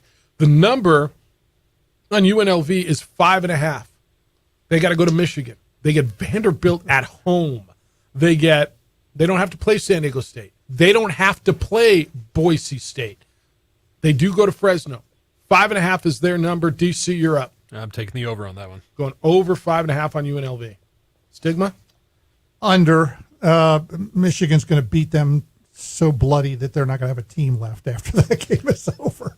Under. I got them at 6-6. I'm going over. I think they can beat Bryant. The UTEP game's the swing for them. I think they beat Bryant. They beat Hawaii. They beat Nevada. They find a few in there. This one's they're right on the number again, but I got them at 6-6. I go over. JJ. I'm going over. I think Doug Brumfeld, full healthy season, is the highest ceiling quarterback in the Mountain West right now. They win 6. All right. Utah State is next. Utah State's number is 4.5, Stig. They came back and got hot late in the season last year, found a way to get themselves into a bowl game, went down and played in Dallas in the First Responders Bowl, got beat by Memphis in that game. You've got Blake Anderson, who's a terrific coach. They've got to go to Iowa. They got your alma mater, James Madison, on the schedule. They get them in Logan. 4.5, Utah State, Stigma. Oh, it all hinges on that JMU game. I mean, everything hinges on that. Listen, JMU's got a new quarterback this year. I don't know if he's any good or not. That's a long trip for JMU. Utah State has Idaho State. They got that home game against JMU, but they got to go to Iowa, to Air Force, to UConn. UConn is on the rise. Also a bowl team last year with Jim Mora Jr. as their coach. And at San Diego State. I'm going over, but 5-7 at the best. I got them over. I got them at 5-7 also. JJ? Over. This team just finds a way to win 5 to 6 games. Yeah, every year. I've got the over as well. All right, last one's Wyoming. And again, you got a tough and rumble team up there. They're the over-under 6.5 on them. They got a schedule now. Yeah, goodness. And they get. But did you see who they get at home? Ugh. Like they get it. What they're doing, they open up. They get Texas Tech in their place. Then they got to go to Texas later in the year. They've got.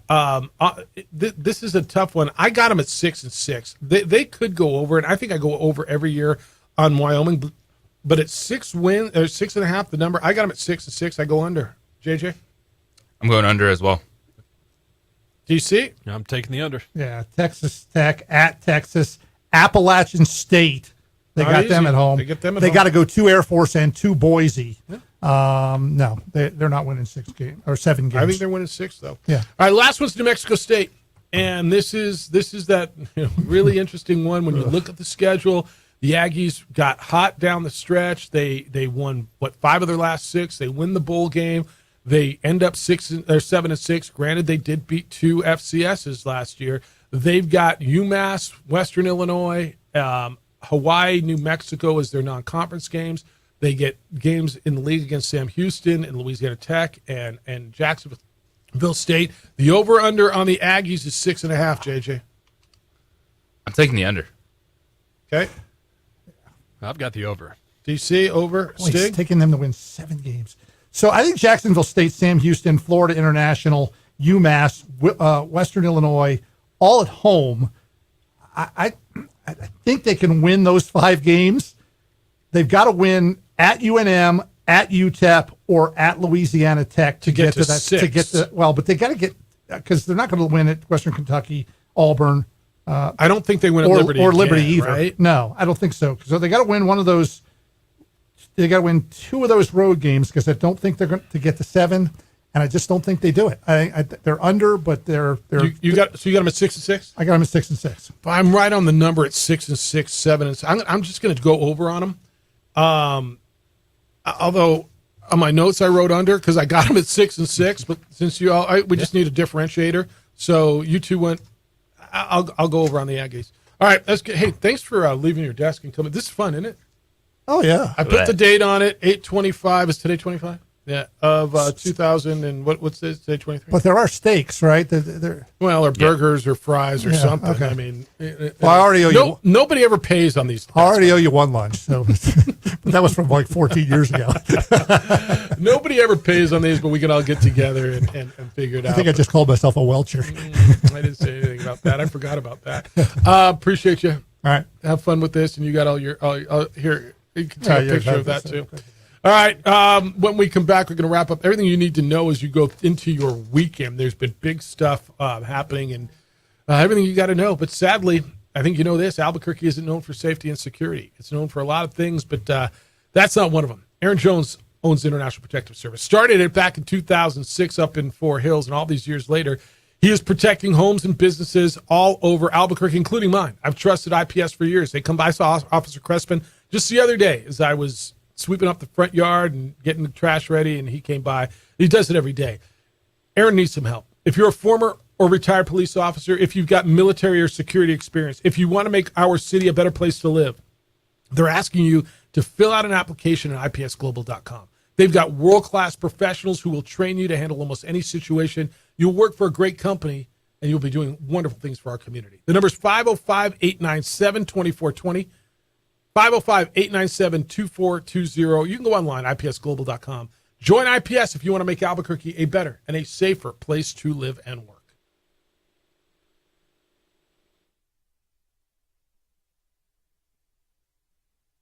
We would like to thank the following sponsors for making this broadcast possible.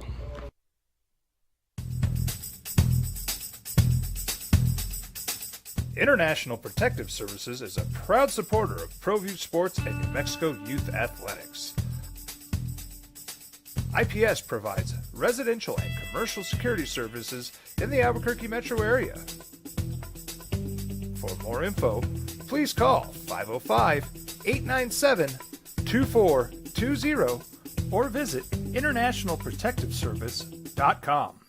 As a mom, I try to make the best choices for my family and our health. That's why I choose Western Sky Community Care. It's a Medicaid plan with quality health coverage and special benefits like Boys and Girls Club membership credit, additional dental benefits, and wellness and support programs.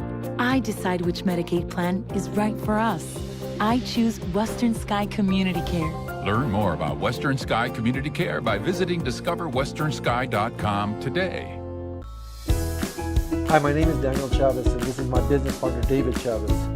We are the owners of Indeed Safety. Indeed Safety is a local safety consulting company helping our clients with their safety needs for their projects. One of the things we pride ourselves as a construction safety company is helping our men and women in construction get home safe every day to their families. Indeed Safety is a proud supporter of ProView Network.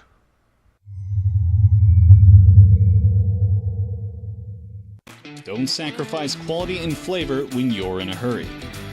Golden Pride offers ribs, fried chicken, red and green chili breakfast burritos, and Frontier sweet rolls. 4 great locations, or visit us online at goldenprideabq.com.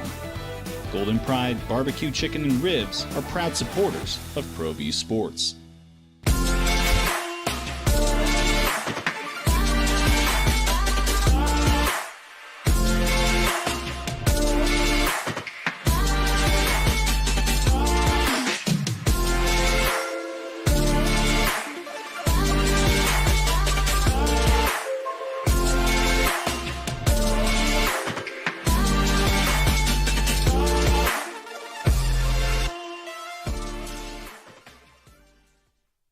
Sometimes it's the small things that make life easier, like never worrying about being declined at an ATM when only cash will do.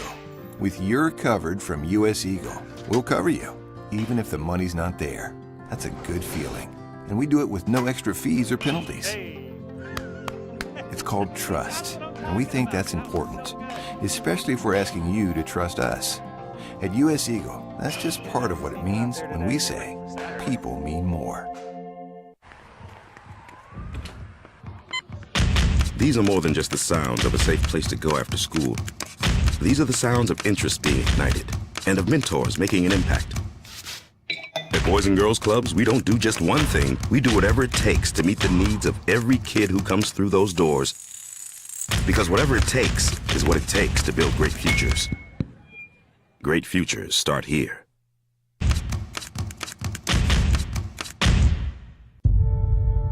We fight the battles no one hears about. We drop into the middle of firefights to rescue others. And act as one-man air traffic control towers. We're the ones who go before all others.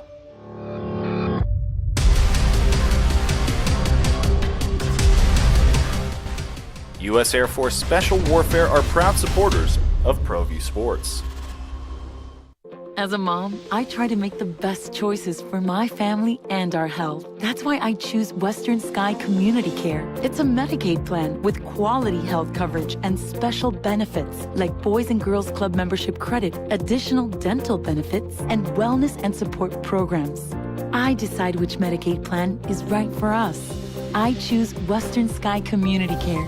Learn more about Western Sky Community Care by visiting discoverwesternsky.com today. The rating spike, by the way. Emails are coming in on the American Stigalo. Stigman Freud rocks it. Stiggy Stigum back on the radio, says Carl. Say what? Call your friends, family, tell them to tune in to the Sports Animal. Hondo says nothing like drumsticks with the Friday AM ho. Hondo. Ron says after you're done with Stigorny Weaver, maybe you can post those team over-unders because you went through it quickly, Jeff. Yeah, we should probably put that up on take a picture and put it up, right? I imagine we can do that for you. All right, here's what you got to know as you go through your weekend. Stigorny Weaver's funny. I don't know why I think that one's funny to me. Aaron Rodgers is going to play tomorrow. I think that's a big deal. Everybody's going to be watching that. The Heisman betting odds are out if you care, if you're betting. Caleb Williams, the betting favorite. He's the defending Heisman winner. 15-4 are the odds. Jaden Daniels, 10-1. Quinn Ewers, 14-1. J.J. McCarthy, 6-1. 16-1. Bo Nix, 16-1. If you're in that sort of a thing. And you get New Mexico United back on the pitch tomorrow against Tulsa. They will be out at the ball pitch tomorrow. See what I did there with ball pitch? Because it's a ballpark and it's a pitch. It's a ball pitch. All right, 505-246-0610. You still have time to get in. Will the real Slim Grady please stand up? Please stand up. You're on the Sports Animal. Grady, hello. Stigman and the Sea Monsters. Don Carlos. Jay Boogie and my man. How you guys doing? Oh, I'm JJ, right? Yes. Oh, yeah, the other JJ. Mm-hmm.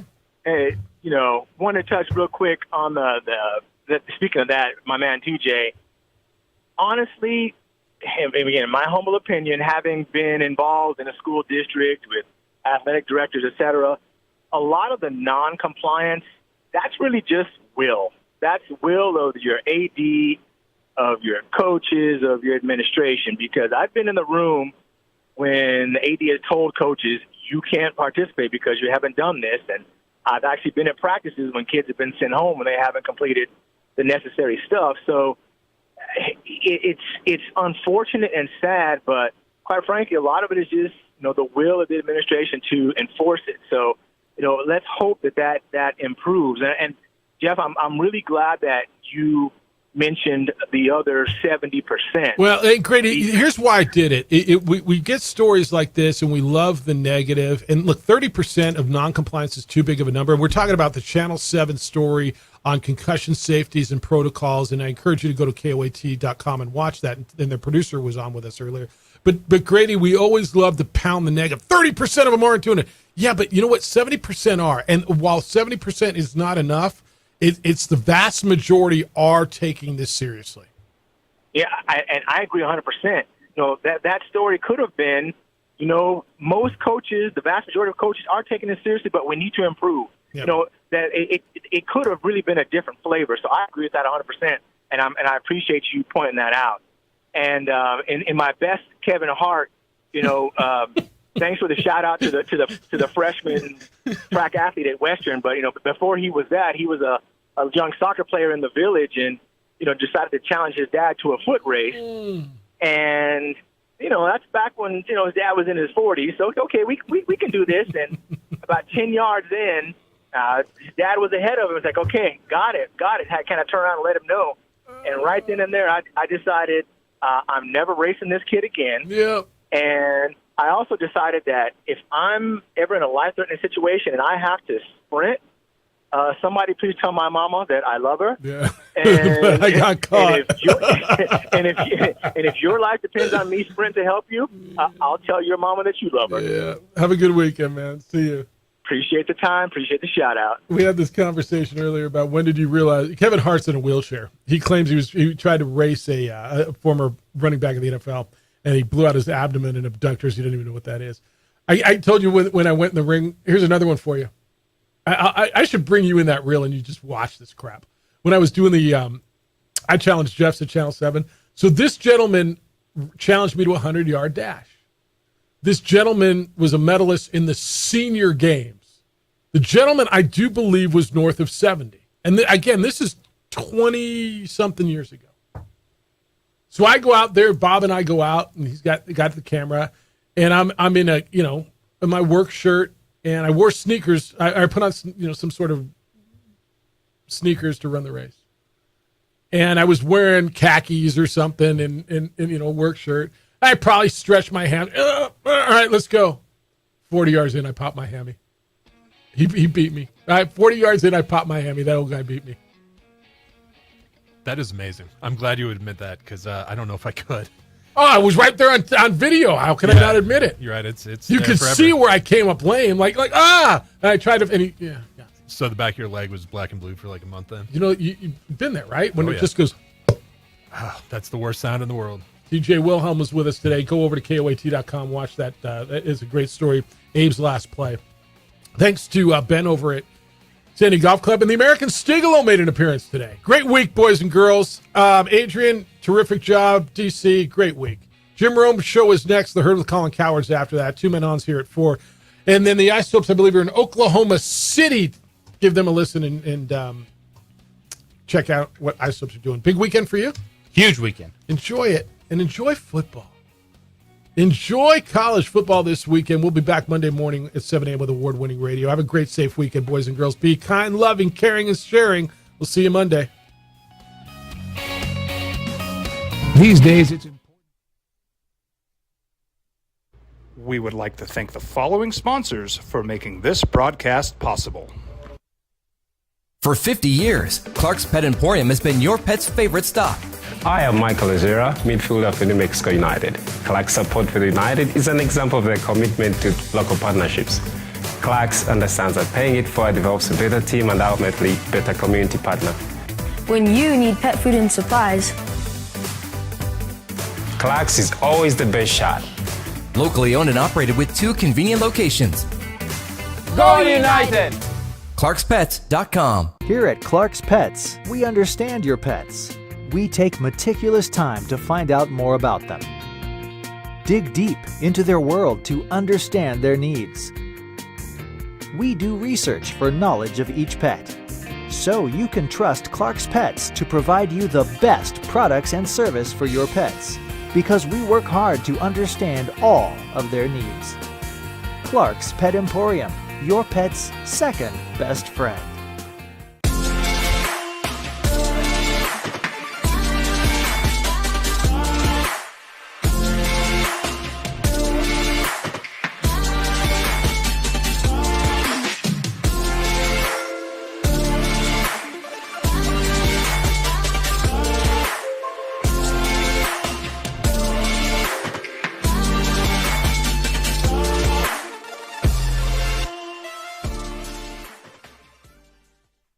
These days, it's important to know people and businesses you can trust. There's a lot of places where you can buy a vehicle, but there's only a few local dealerships where you'll find honest people who have your best interests in mind. And Fiesta Kia is one of them. We've been helping our neighbors save money and drive dependable cars for years, and we'd love to help you. With new Kias arriving daily, you'll love our selection and the peace of mind you'll get driving a Kia from Fiesta. So stop by and see us today at Fiesta Kia on Lomas, or just start driving now at fiestakia.com.